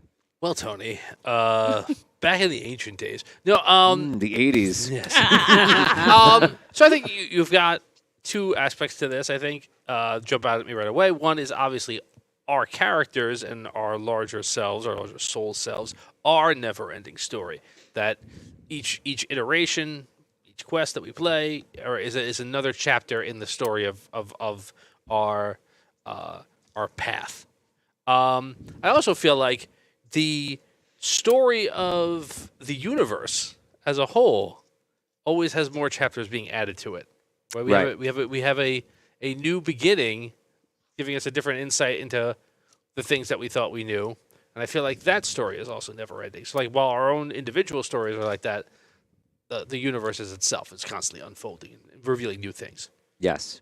So when I first made the story up, I always would see how Tolkien would do everything. Tolkien, and a lot of Dungeon Masters just think Tolkien. They go, well, he just created everything, and then you figure it out. And I did that, and it was a wonderful experience because I did it in a fun way where I was creating the map, and I was just like, I'm going to do this, and I had to do some things I knew I wanted to do. But just doing that just writes a story for itself, and then it gives you other ideas. You add that on.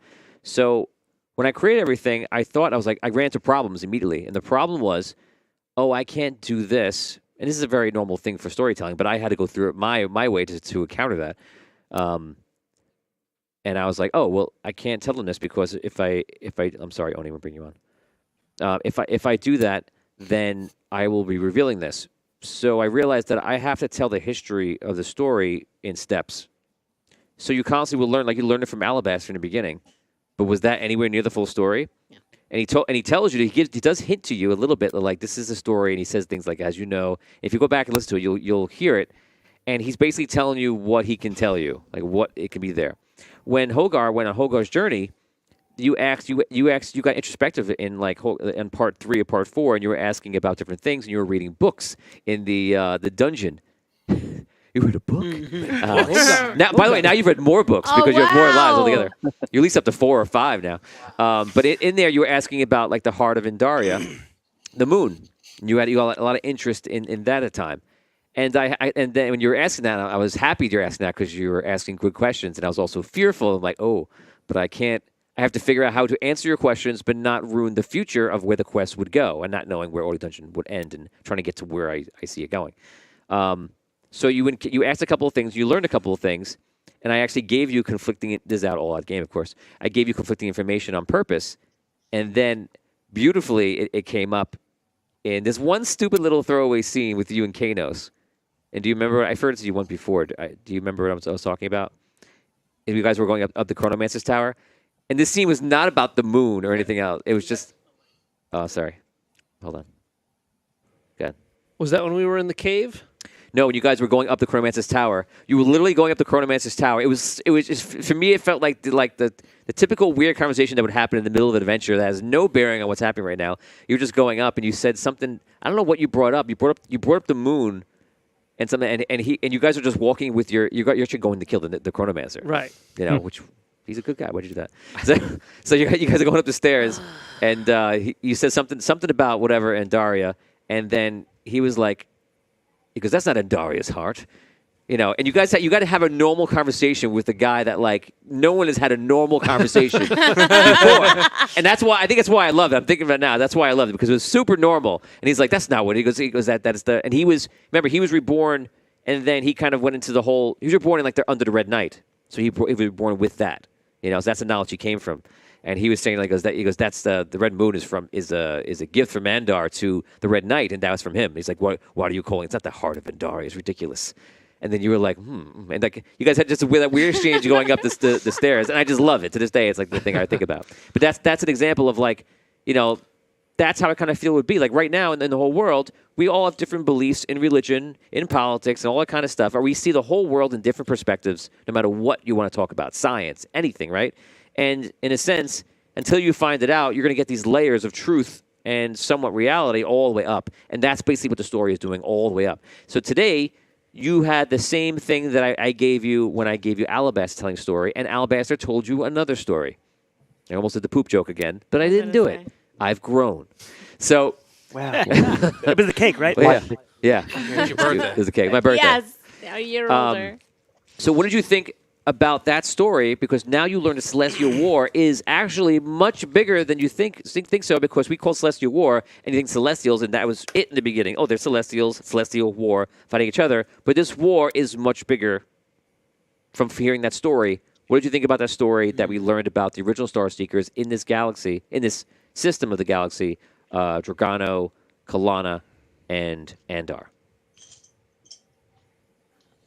It's wild. It puts them in a little bit different perspective, for Yes. sure. Like, Yes. kind of thinking them like that, and. Could you move it back, Dan? It's once again in the camera. Oh, Ooh. If you could possibly stop blocking the camera all different ways. Mm. But please, take your time so we can spend 10 minutes on this. And He's committed to the bit. That's it, Dan. Now I'm crushing your head. Sorry. No! I crushed your head. Crush your head. I crushed your head. Crush your head. Block it, Dan. Block it. So to my question. Where were we? Crushing. What was it like seeing the story evolve again to the point where you see now you can trace it all the way back to them as Star Seekers, all the way to Endaria's place. You even know that the history of the other planets as Dragano came through in the Menace, and now that was crazy. if you kind of caught the story and understood it, but if you don't, just ask me, you kind of get a better perspective on Dragano and the whole reasoning of what actually was happening in the Convergence, and it should make a little bit more sense. He was just snubbed. Yeah, why didn't He was snubbed. Offended. Why did Zelron? Why did his Zalron. dad Zalron. Zelron? It's Xalrun. That's just Zelron. wrong. Why did Zelron choose Andar instead of Dragano? He didn't state that. He didn't state that to you in game, so we Right. don't know. Oh, okay. Yeah, What's the problem? he didn't choose his own So- son. Well, I Right. Yeah, Well, so- I mean, there's clearly some issues there. yeah. Yeah, Where and how does he exist now? Zalron Yeah. in another star, in a sense. That's a possible future existence for him. He evolved into a different star. Any sort of celestial. I don't say being, but any sort of celestial Body. entity. Body, yes. Bodice. Oh boy. I'm glad I brought you there. Dan. I love it. Yeah. I think in the beginning, during the Celestial War, I thought of Dragano and Andar and Andaria as gods. Like, not in any way. Like, the issues that they had, we could only understand from our level. Like, we couldn't actually understand. Right, But to see, like, their origins are not actually too dissimilar right. from something we can understand, that adds like a level to it that I appreciate it. I was like, okay, like, and it makes me think of like, we've in this quest really started to take a step into a larger universe, right? Where we're now interplanetary in this quest. Like, how far can you go? Like, there's so many other levels to explore, I guess, of space and reality almost, of like, like there's a whole other level of existence with conflicts that need to be resolved. Right. And we also experience a level of like Celestial's ego, like being trapped in that realm. So that's like a different. Mm-hmm. It's almost like with Dennis Quaid when he goes into the body. Inner In- space. in- Inner space. space. It's like inner space. A form of inner space being inside Dragano's ego. Yes. It's like, and then Yeah. now we dealt with him in physical form. Yeah. And then dealing with him in the ego form. And then now in this other type of, understanding his story. And Yeah. So you had the first quest where you guys, brought your souls in. So that was like your starter, like to get you in the way. The first finale was like seeing your souls. So you've lived past lives, but it wasn't the focus of the game. It's like, oh, you've done this before. Well, we're going to do it again, and then we kind of just moved on because you had other things to deal with, like the necromancer, who was you were crawling upon all the bodies. Richard last night was saying how you guys were. He started watching when you guys were surfing on the zombies. Oh, wow. Okay. Oh wow. And What a time to jump on. right, times. the dark That's times. what got me hooked, guys. That's what, yeah, that's what got him. That's what got him. And you had me at zombies. Zombie surfing. And then obviously it goes all through. And yes, you guys, we went through. I tried to make that I didn't want you guys to battle a god and just make it like D&D adventure. And now you've reached the boss, and here he is. I wanted to see if I could make it realistic, and I tried to, where you face him many times, right? And the first time you face him, you don't have much to do. You just bring the crystal rod. Right. Thank you. Move to the side now. And then Bam. that was realistic. You're second level. Right. You know, that's why I felt like there's no way this should end in that way. And then when you guys go again at the end of Celestial War, you battle again. This time, you are in the battle, right? And you battle a lot and you go in there, but you are clearly above your level when you're inside. Remember when you guys go inside, you've taken the rod? All you can do is just rely on this rod because you can't face him. Right. And that's what it was. And then when you finally go to face him again, you travel through the ego of him by stage by stage by stage by stage. If you remember the Iron Kingdom Season 2. And that is the first time you face him for real, where there's not like people ahead of you. You are the spearheaded forces, and you're facing him.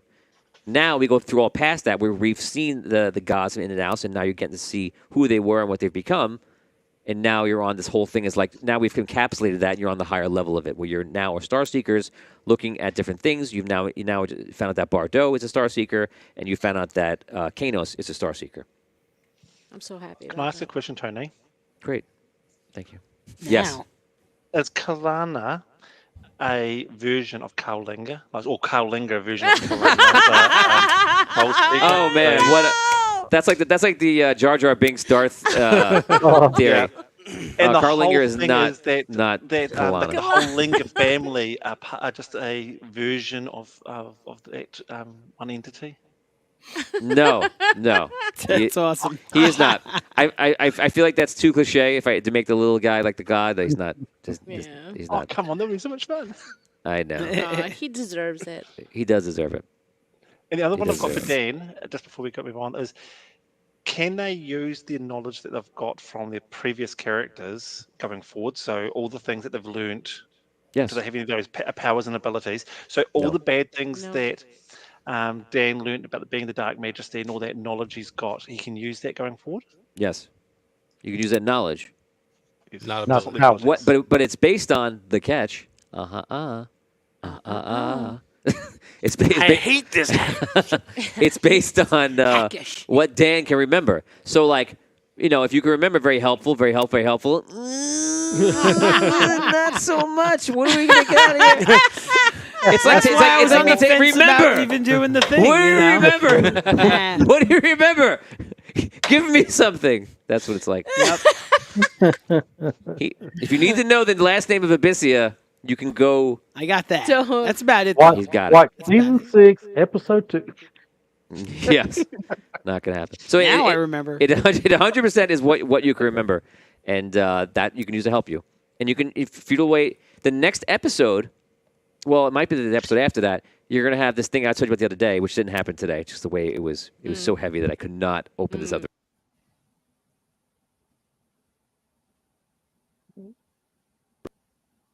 So today gave you like the plot. Like you should feel like you know where the quest is going. You know you need to find an astral crystal, defend it. Here's the fun things.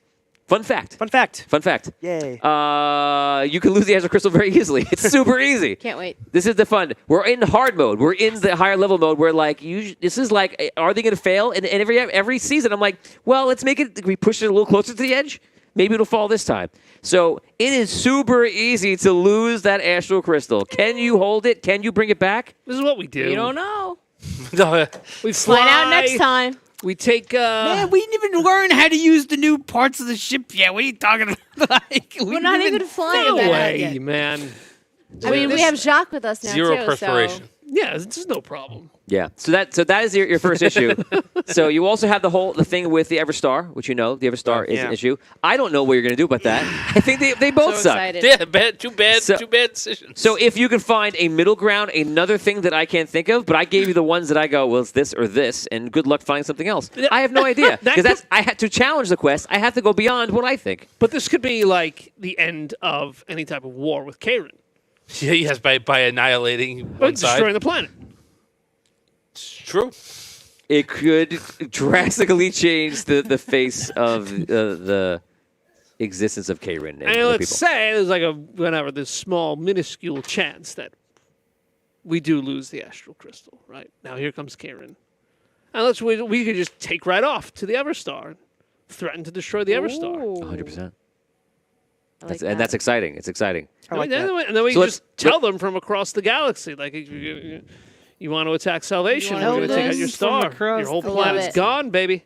Right. You will Also, have to you figure don't out know how what do you do kinda- such a thing. There are other things to consider. They might have other defenses there. The too. weight of entire planetary genocide. Dan, notice that Dan is not even a little bit confused or worried about how to take down Well, the this is Everstar. Dark Majesty. But like the simple things, like wait, you need to Right. explain that to me again. Like take that Everstar.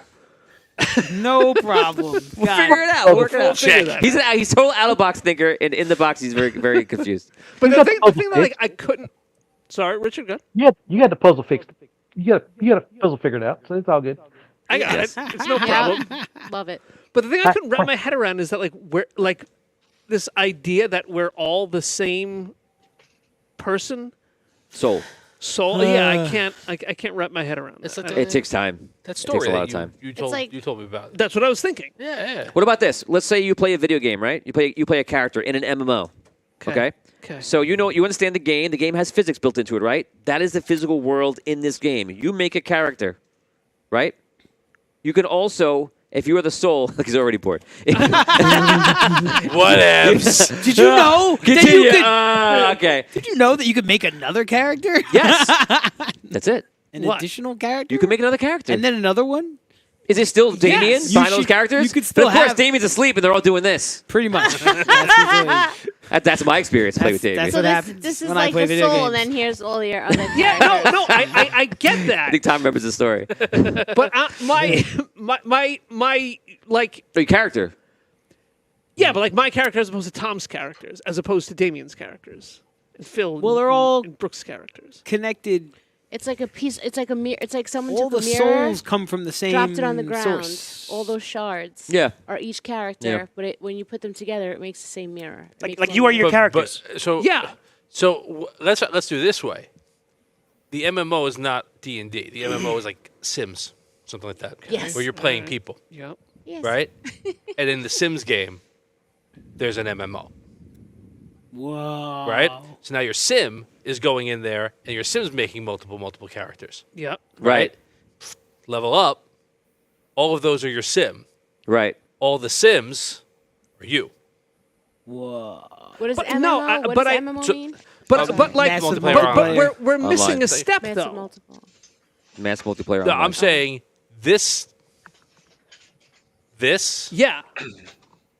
So who's the Is me the- as opposed to like all the Sims? So you're trying to find you, which is confusing. I think That's- is it you? Are you me? Are you No, me? it is. Yes. No, and no, yes. you're well, in a sense. Yes. Yes. That's where I'm going with this. No, but you mean me as Dungeon Master? Like you making a Yeah. joke as Dungeon Master? Yeah, Yes. like you're the next level. Like if let's stick with the same example, right? Like I'm controlling all the Sims. All the Sims. Frankie are says controlling- Frankie says this is like the Spider-Man meme. all the Sims are controlling all their MMO characters Right. within the Sims. Right. Right. And I'm controlling all the Sims within the Sim. Right. So like we What? in this example represent the Sims within the Sim. yeah. Me controlling all the Sims is who? Oversoul. I Well, guess it's in that example, you would be. It also did flash into this room, also. Yes. That was I the know. most mind-blowing part of this whole So- episode, by the way. So maybe the oversoul is that Dan. was Yeah, you are That the was the oversoul. biggest moment of this week. How is the oversoul me when there are different Because maybe it's the People oversoul controlling of those Dan. characters. because- What's the common thing that we Here, all lead because up to to? answer- I can we're answer- I the can answer that. Sims. In that, That's what I'm saying. We're the Sims. Right. Then what's the next level up? Who In- knows? The main in that the sense- sim. in that sense, think of it like the video game, back to the video game, or like a movie or whatever, and you see it played out every single way, right? You see it played out infinite ways, right? You, as a soul, as the soul, would experience all those things. But in this form of existence, in this way, for like Dan, that character, it was one of them, you can't experience the rest of them until you go back. Because when you go back, then you experience everything. You know every path. Oh, if I did this, this would happen. That happens. This is a happier life. It's a sadder life. This is a version of the life where whatever happens. But I'm still not making the connection though. Like, Rainbow what is that next level? You don't know. Wait, are Leave you it asking at that. in game or out of game? Yeah. Yes. It drastically it changes the answer. Yeah. In game? You answered a question that like we asked specifically about like our upper souls, like the root soul that all of our lives come from. Right. That soul is one and the same. Dan's, mine's, yours, Yes. everyone's. That's the part I think you're getting tripped up on. Yes. Is there like think like shrink like puppets or like a like a tree graph kind of a thing where there's one boop So the- 5 boop Yes, 15 Right. So from that one, and obviously Brooke can help you out with this too, but as the one here branches off to like infinity, right? yeah. They're all you living and experiencing every single timeline. Even Right. Tom's character is me. That's where he's tripped up on. So Tom is a different branch, a different version, yeah. a different oversoul. Part of the same tree, though. Right. Well- because if you keep going up, yeah, we connect to the tree. That's my question. Could- What is the tree? It could be the same oversoul. Though. There's I feel like we're going around in circles here because what is like, it beyond? it's like there's Yeah. always a thing So what- where it's like me, Right. all my characters. Oh, one me, thing. all my characters. One thing. Me, all my characters. Then all of those, Yeah. me, Are connected. Damien, Tom, they all kind of connect to one other thing. One thing. I one like to- entity. I like the whatever, branches. whatever you want to So, imagine it to be. it's It's like- one it's soul, like- one giant soul, Like one a big entity. soul It's like if you pool. have one It's cup God. of. Let me try maybe. Or I Yahweh just or want to. whatever. If you have like Yes. one big jug of water, right? And then like okay, so you start with one big container of water, and then there's two huge glasses. So you fill each glass on that shelf. Then in the next shelf, and then you put the jug back at the top. So it's minus some of the water, but there's still some water in the top jar. Then you take the glasses on the second jar, and there's more glasses on the third Yeah. shelf. You take the glasses from the second shelf, and you pour water from each of those glasses into those cups. Let's say 4 cups, right? It's all the same. It's all from the same source, correct? But now it's just in different vessels, so to speak. Yes. However, You could also imagine Okay. that the water doesn't remember until you put it back into the bigger Right. jugs and go reverse, now, but it's now all one entity. in each of those glasses of water could be different colors, different dyes. So it could be like, Cups can be different colors. the cups can be different colors. Make correct. the soul look like a different color, Correct. but it's not. Yes. Okay, but what is that one entity? Source. Are you trying to find it like physical form? Is that why? Because you can't physically. No, just like in the game. Is that Andar? Is Andar the root soul of everything No. in this galaxy? No. No. Where do our and- souls? Andar is a immortal. He's a powerful brand. You could think if you want to think if you're trying to get to individual nature, or you're trying to ask what this whole thing is. I can't explain to you in game or out what that is because we can't picture it. But just picture one of something. Picture a cell if you want. Picture a giant cell, and it's just one entity, one being, one thing, and everything else branches off from that. It's almost like they're going off and experiencing different things, and everything comes back to the source. It's just one being. The soul source. Dan, I Yeah. think a way to think about it is think of it like the Matrix, where in the Matrix you've got the creator, and that's what the original source is. That's the one thing that's everything. And everything branches off the creator, and as Brooke said, it goes down and by levels. Yours might be at level 4. You don't know any level above you, but you know what's below you. So it's not until you go up that next level do you know. So you'll never know what the creator is because you're not at the creator until you go back to being that creator. Then you'll remember everything Realize it's else. just you. Right. It's just That- everything is you, but you don't know, you can't comprehend that because Right. it's too big. Right. It's like that Aerosmith song at the end of the Aerosmith song. Amazing. It's like, oh, at the light of the tunnel, you realize there might have always been you. It's the allegory of the cave. Yes. Plato. Yeah. That's Right. basically the Matrix example that he's given. I also, you could think of the differences of like not having your memories or like trying to return things as like when you come out of dream state. If you ever a dream so powerful, like you have to reestablish who you are for like a good 5 seconds, So it's like, I think that's kind of what it feels like to like resume like command over the memories and who you really are. I imagine that might be what it's like to go back up. You're like, oh, I'm not just this, I'm Yeah. me and I'm all this, and you kind of reestablish who you are. Or something might I think feel we like a experience dream. that in our Yeah. dreams all the Yeah, time, for sure. and might just use that right. example because I think that's what it is. Like it's possible. It could be possible that like when we do dream, that is another reality, right? That we're Another experiencing timeline. ourselves as another Yeah. timeline. But when we wake up, we're like, oh, that was just a dream. However, maybe when we're in the dream, we're waking up from here and we're like, oh, that was just a dream. Let me continue here. It's like that. Who knows? It's just another form of consciousness, really. End of the day, one consciousness. You are Yeah. that at every single level. Like each of your cells has its own consciousness. That's science, right? Each of your cells knows what to do and functions as a singular being ultimately. What'd you say? They don't really have consciousness, though. But they We're blowing but Frankie's they mind do, inside. though. That's they're like- aware of what they're aware of their job. They have a job, but that doesn't signify consciousness. That's like saying, you're intelligent because you could speak or something like that. Like that's not well, they have necessarily- it's a level of intelligence. Are you talking about? What are you talking about exactly? like cellular? She's saying every Each cell cell has is a conscious. consciousness. Oh, it's full of consciousness, but it may not have sentience. Well, they might have a Right, it might job, not be right? sentience, They don't, but it's they're not consciousness. sentient, Yeah, it's different right. Well, just conversations, because but yeah. something's it's a different. It doesn't mean it's not conscious. Ultimately, if you understand the idea that you are one thing and you come out and you branch out, kind of like what Richard was saying, you branch out and then you are having different experiences, and then you come back. You are everything. You're the main source, and you're also the smaller branches out of the tree. Who is the main source? You are. Each of us. Who? Oh, you're asking about where your identity is, your personal identity. I don't know. Like right now, you go, I'm Dan. Which am I? Where am I? Like, where's my existence begin and end? Is that what you're asking? No, not Like really. is Hogar Dan? No, I feel like we keep getting like metaphor. Like I get the metaphor, but my question is like, how does that translate to in game? What is the higher source that's connecting you want a all name. of us? You want a name. I That just want hasn't appeared yet. an idea. I just want to like a. So how is it that you and I and Tom, how all of us can encompass the same thing while we all have our separate Individuality. existences, even as branching off into different characters? I think that's where the How- faith how do faith we aspect branch might play up into that. Well, all I of also the kind of same answered thing? that in game. It's kind of cool, like how Today. the Everstar was made too, though. It's like the Everstar is all these souls, but it's one source of energy for a planet that this planet, the people on that planet rely on the power from that source. That's encompassing. So you want to know Okay. who the soul is. So like you say, if I'm Holgar and this is my other character, here's Deltuven, who is above? That's what you're asking. No. Oh. Who's above that?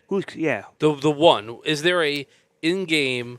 Is there a concept or a name big or an boss? idea I'll- for the Soul the source. singular I like the- source of soul energy? I like the branches, example where like we're all branches and our characters are the leaves on said branches. What is the branch connected to? Like What's the trunk of the yeah, tree? what's the trunk of the tree? Just a bigger. If yeah, Dan, is there a concept if Dan's a for branch, that? if Tom's a branch, if Damien's a branch, if Brooke's The a an- branch, Right. So the answer that I can give you right now It's blowing in the wind. is it's going to start off to be the same stuff we're saying to you, which is going to annoy you, but it has a little bit of spin onto it. It's the same. You're trying to think of like who it is, right? And you're trying to think of character. So I guess you're trying to say like, so if Holgar and Deltuven look at it and they want to know what's up, but you understand, what do you see? So I can answer this for your character. What do you see the next stage up as? Who is that in your mind for your character? You. Tony? Yes. No. Why would I be that? Because this entire world, all of our characters, all of the existence that we're experiencing here comes from your brain, comes from your head. Like when we have our characters and our branches, we're getting meta when we say, okay, Hogar, Doltuven, Vigorish, Hutch, they all go up to what? To who? To me, right? Right. So that's like at a level getting meta. Now you're saying like with Tom, with me, all of our characters, somehow we all are experiencing the same thing. We're all the same thing. We're all from the same being. What's the next level up? It's you. Because everything that we're doing is coming from your head. It's coming from your brain. That's the only thing that I can make sense of. In game, not out of game, of course. In game, I would be the universe. Yeah. Right. So that's the trunk of the tree. That's my only. That's the that's the only thing that makes sense to me. It's not really the chunk of the tree. Well, it is. I'm everything. We're all everything, right? But in this game, for the purpose of this conversation, I am the construct because when the soul goes into this physical realm, that physical realm has laws. In fact, like there's things you can control as being like the soul form. Like you control like which frequency you go up to in your experiences, right? Mm-hmm. You know, they say be positive, karma, things like that. You can control kind of like your destiny, your fate to a large degree. But what's above that is physical form. So the physical laws are actually above the frequency chosen by the soul and the direction. Physical form is on top. After that, it's biological imperative. So like these things cannot be affected by the soul. And then it comes down to your choice. So in essence, I would be the universe because I apply the physical law and your characters have the biological imperatives of eating and drinking and things like that, like we would in real life. This conversation was in real life. And then it comes down to the frequency, which is how you play your character. You choose, I'm going to be evil, I'm going to be good, I'm going to go over here, I'm going to do that. But I am the construct of that. System. I am that idea, that construct, because I apply the physical law and I give you the story. And I'm that narrative that's happening. He's the Matrix. He's not the source. I'm the Matrix. Yes, I'm the Matrix. And above your characters is you. Is Dan. Yeah. Yes, actual Dan. Yes. Yeah. That's why it came to the table. Right. It's you. That I get. But who's on top of Wait, Dan? what Who's above Dan? So, no, wait. Well, Going it's a PG. It's a PG. going back to the going back to the tree. That's funny. Going back to the tree. Your characters are the leaves. You're a branch. What if he's not? What if the universe is like the weather? Right. Where like you create like the weather. Right. The tree wouldn't exist without the weather. Right. So what if that's what Tony's role is? He's the sun and the wind and the rain. Yeah, Earth. is everything that the tree needs to survive. Because if there was no atmosphere, there was no weather. Yes, there is no game. I am the Matrix. Is the perfect example. I am the Matrix. Yeah. And people are inputting themselves. But now into then everything what? else. But then that I am not in your cycle of what you're saying going up the that tree. goes back to the thing. But what is the trunk of Right. the tree? That's still the So question. Tony's everything But- that the tree can live inside. But then what is the trunk? Right, and it's outside of physical existence Yeah. because this isn't real. Right. This isn't real. Right. So that's and maybe that's the issue because it's all outside. What I do is give you is if you look at here's the other way. If the physical existence is the dream of the entity, the one thing, right? Physical existence is that dream, right? Because it's not real. I am the dream. And all around you is the real, the soul. And all you're doing is going into the reality. I'm the construct in the center, in tabletop. No? God, this has gotten deep. I'm the dream. I make up the dream. I'm making a dream. I'm in a dream. I'm making a dream. She said, "Me, I'm making a dream." I'm making a dream. No. I'm making a dream. It's not a nightmare. It's a dream. It's a dream for you. Are you coming to play in my dream? Get a lasagna tray. I'm the play. I'm the movie. I'm the game. Yeah.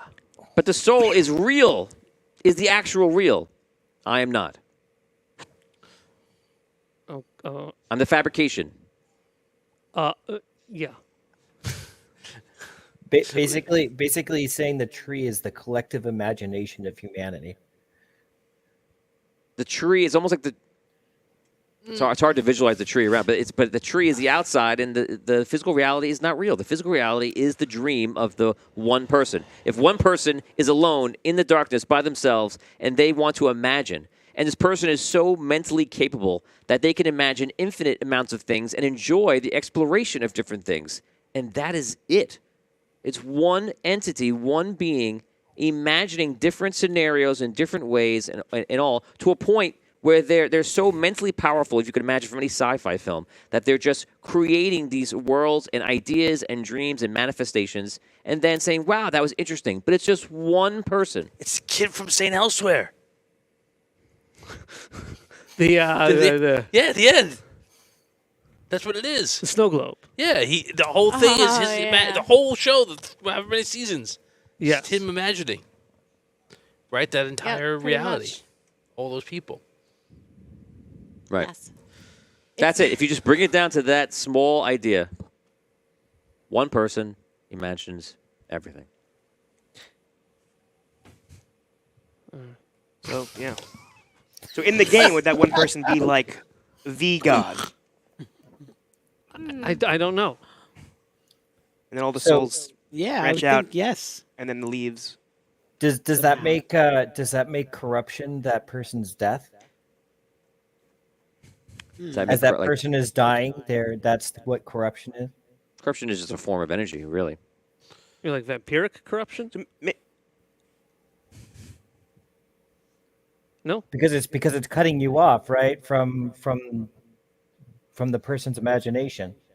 So I mean, is that like the person is in this space, he's imagining all these things, and he's slowly dying, and corruption is him dying?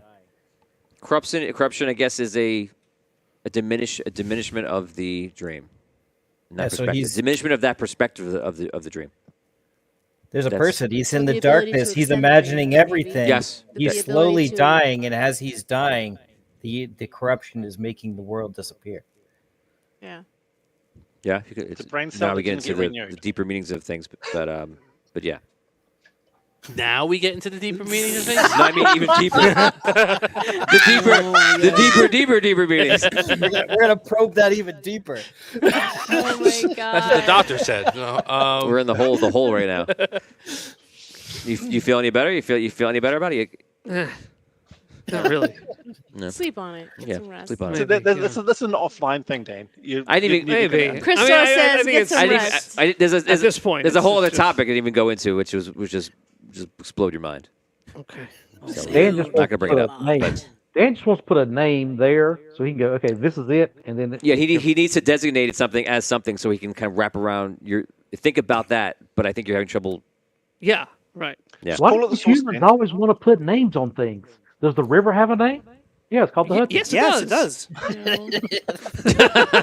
Does have a river. It's called Thanks, the river. Charles. And yes, rivers have names. Just Heard it here first, folks. But should So- they? Should they really? I mean, isn't So- all just the same water on the planet? You know, like Oh man, here we go. Here we right? go. Like So it just it's really- all just the same water, True. same oceans, whatever. It's all connected. What's the difference? It's all water. So now we know of the Everstar. We know that's a mission for you. Possibly solve anything you want to do, or not solve it. It's up to you. Yet you have the shorthand Whatever mission of you what's going want. on for the Astral. I mean the Endarian fleet. They need that. If you don't do that, by the way, you can lose salvation. You can lose your temple, your connection to the ancients. That just for your fun. I don't feel any worry about telling you exactly what it's going to do. You're going to know flat out. If you lose salvation, you lose your connection to all of the Starseeker stuff.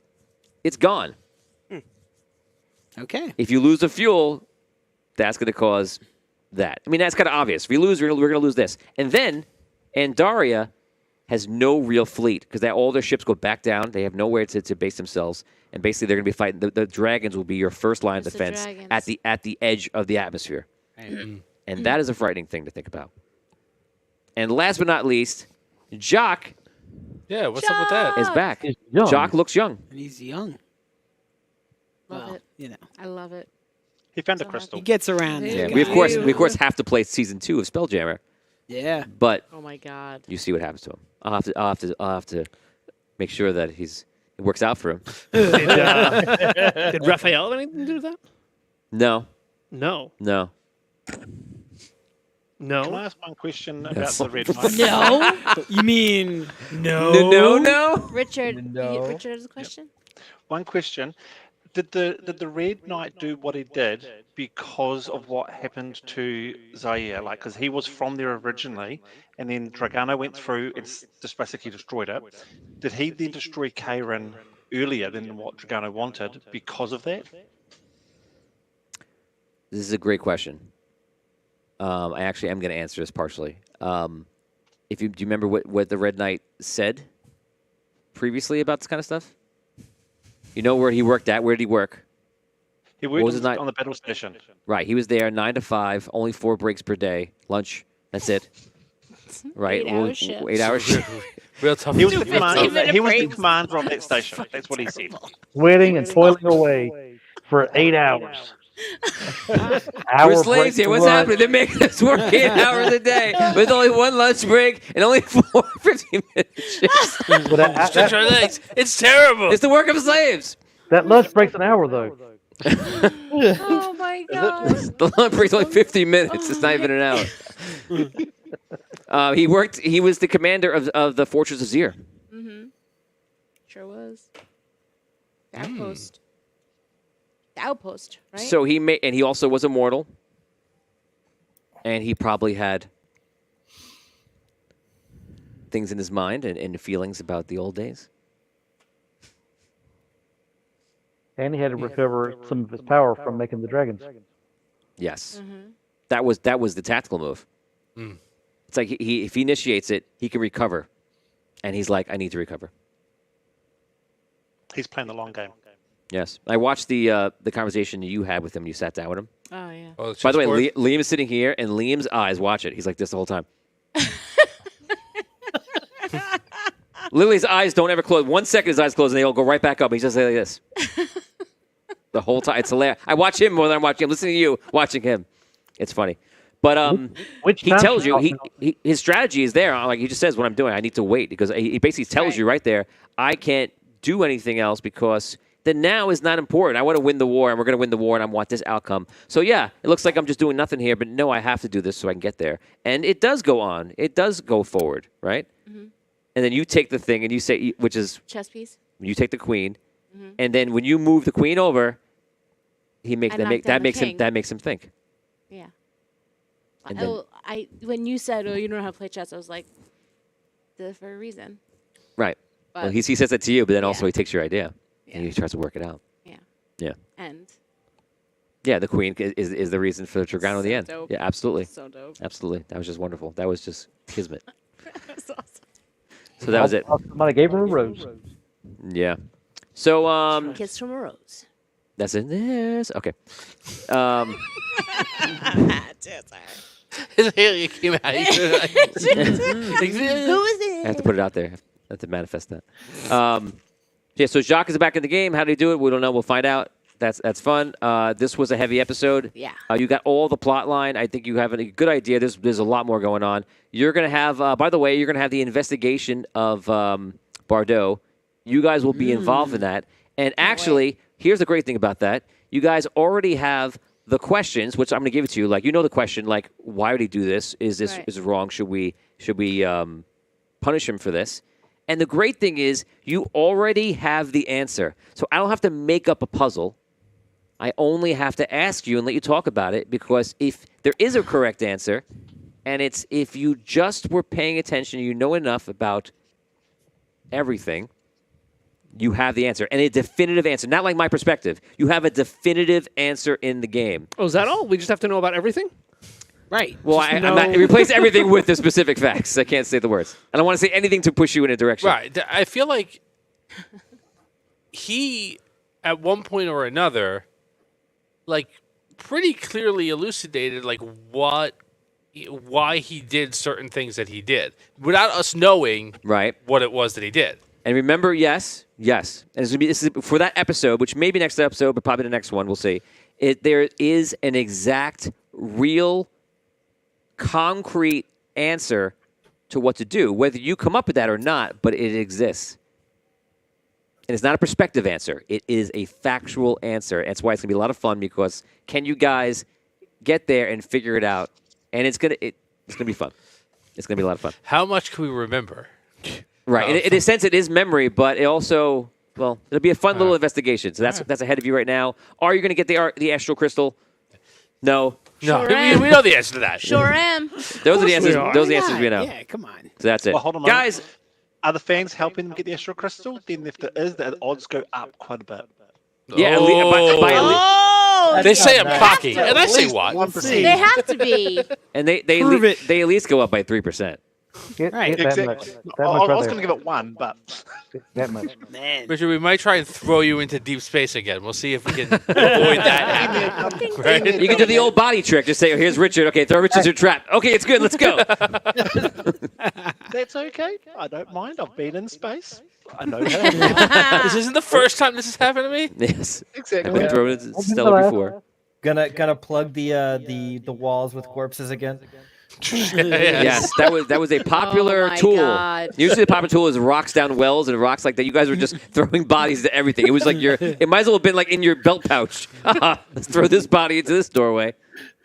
Test to see. Yeah, you just it was a fourth. It was like I was thinking it was like 6 or 7 times in a row. You guys were just testing things with dead bodies. Like it was no big deal. This is a normal thing people do. Oh my god. Well, they were there. So. Right. Exactly. It was didn't have a lot of We've all done resources. things that are morally questionable. Use the resources we had. It attributes to what you went through and why that seemed normal. Right, You've seen so much death in zombies. You were literally surfing in the zombies. After a while, you're like, just use his body and throw it into the trap. Just use a surfboard. Who is this? This is your best friend who died? Just throw him on the trap. Let's see if the trap works. He's already gone. He's already He's not dead. your This is friend how we do anymore. this. Thiefing 101. Throw the dead body in the trap. So, normal thing. Oh my god. Guys, this was Celestial Engine. It was Season 2, Episode 3, The Never-Ending Story. And did we blow your mind? Yes. We'll see you next week. Thanks.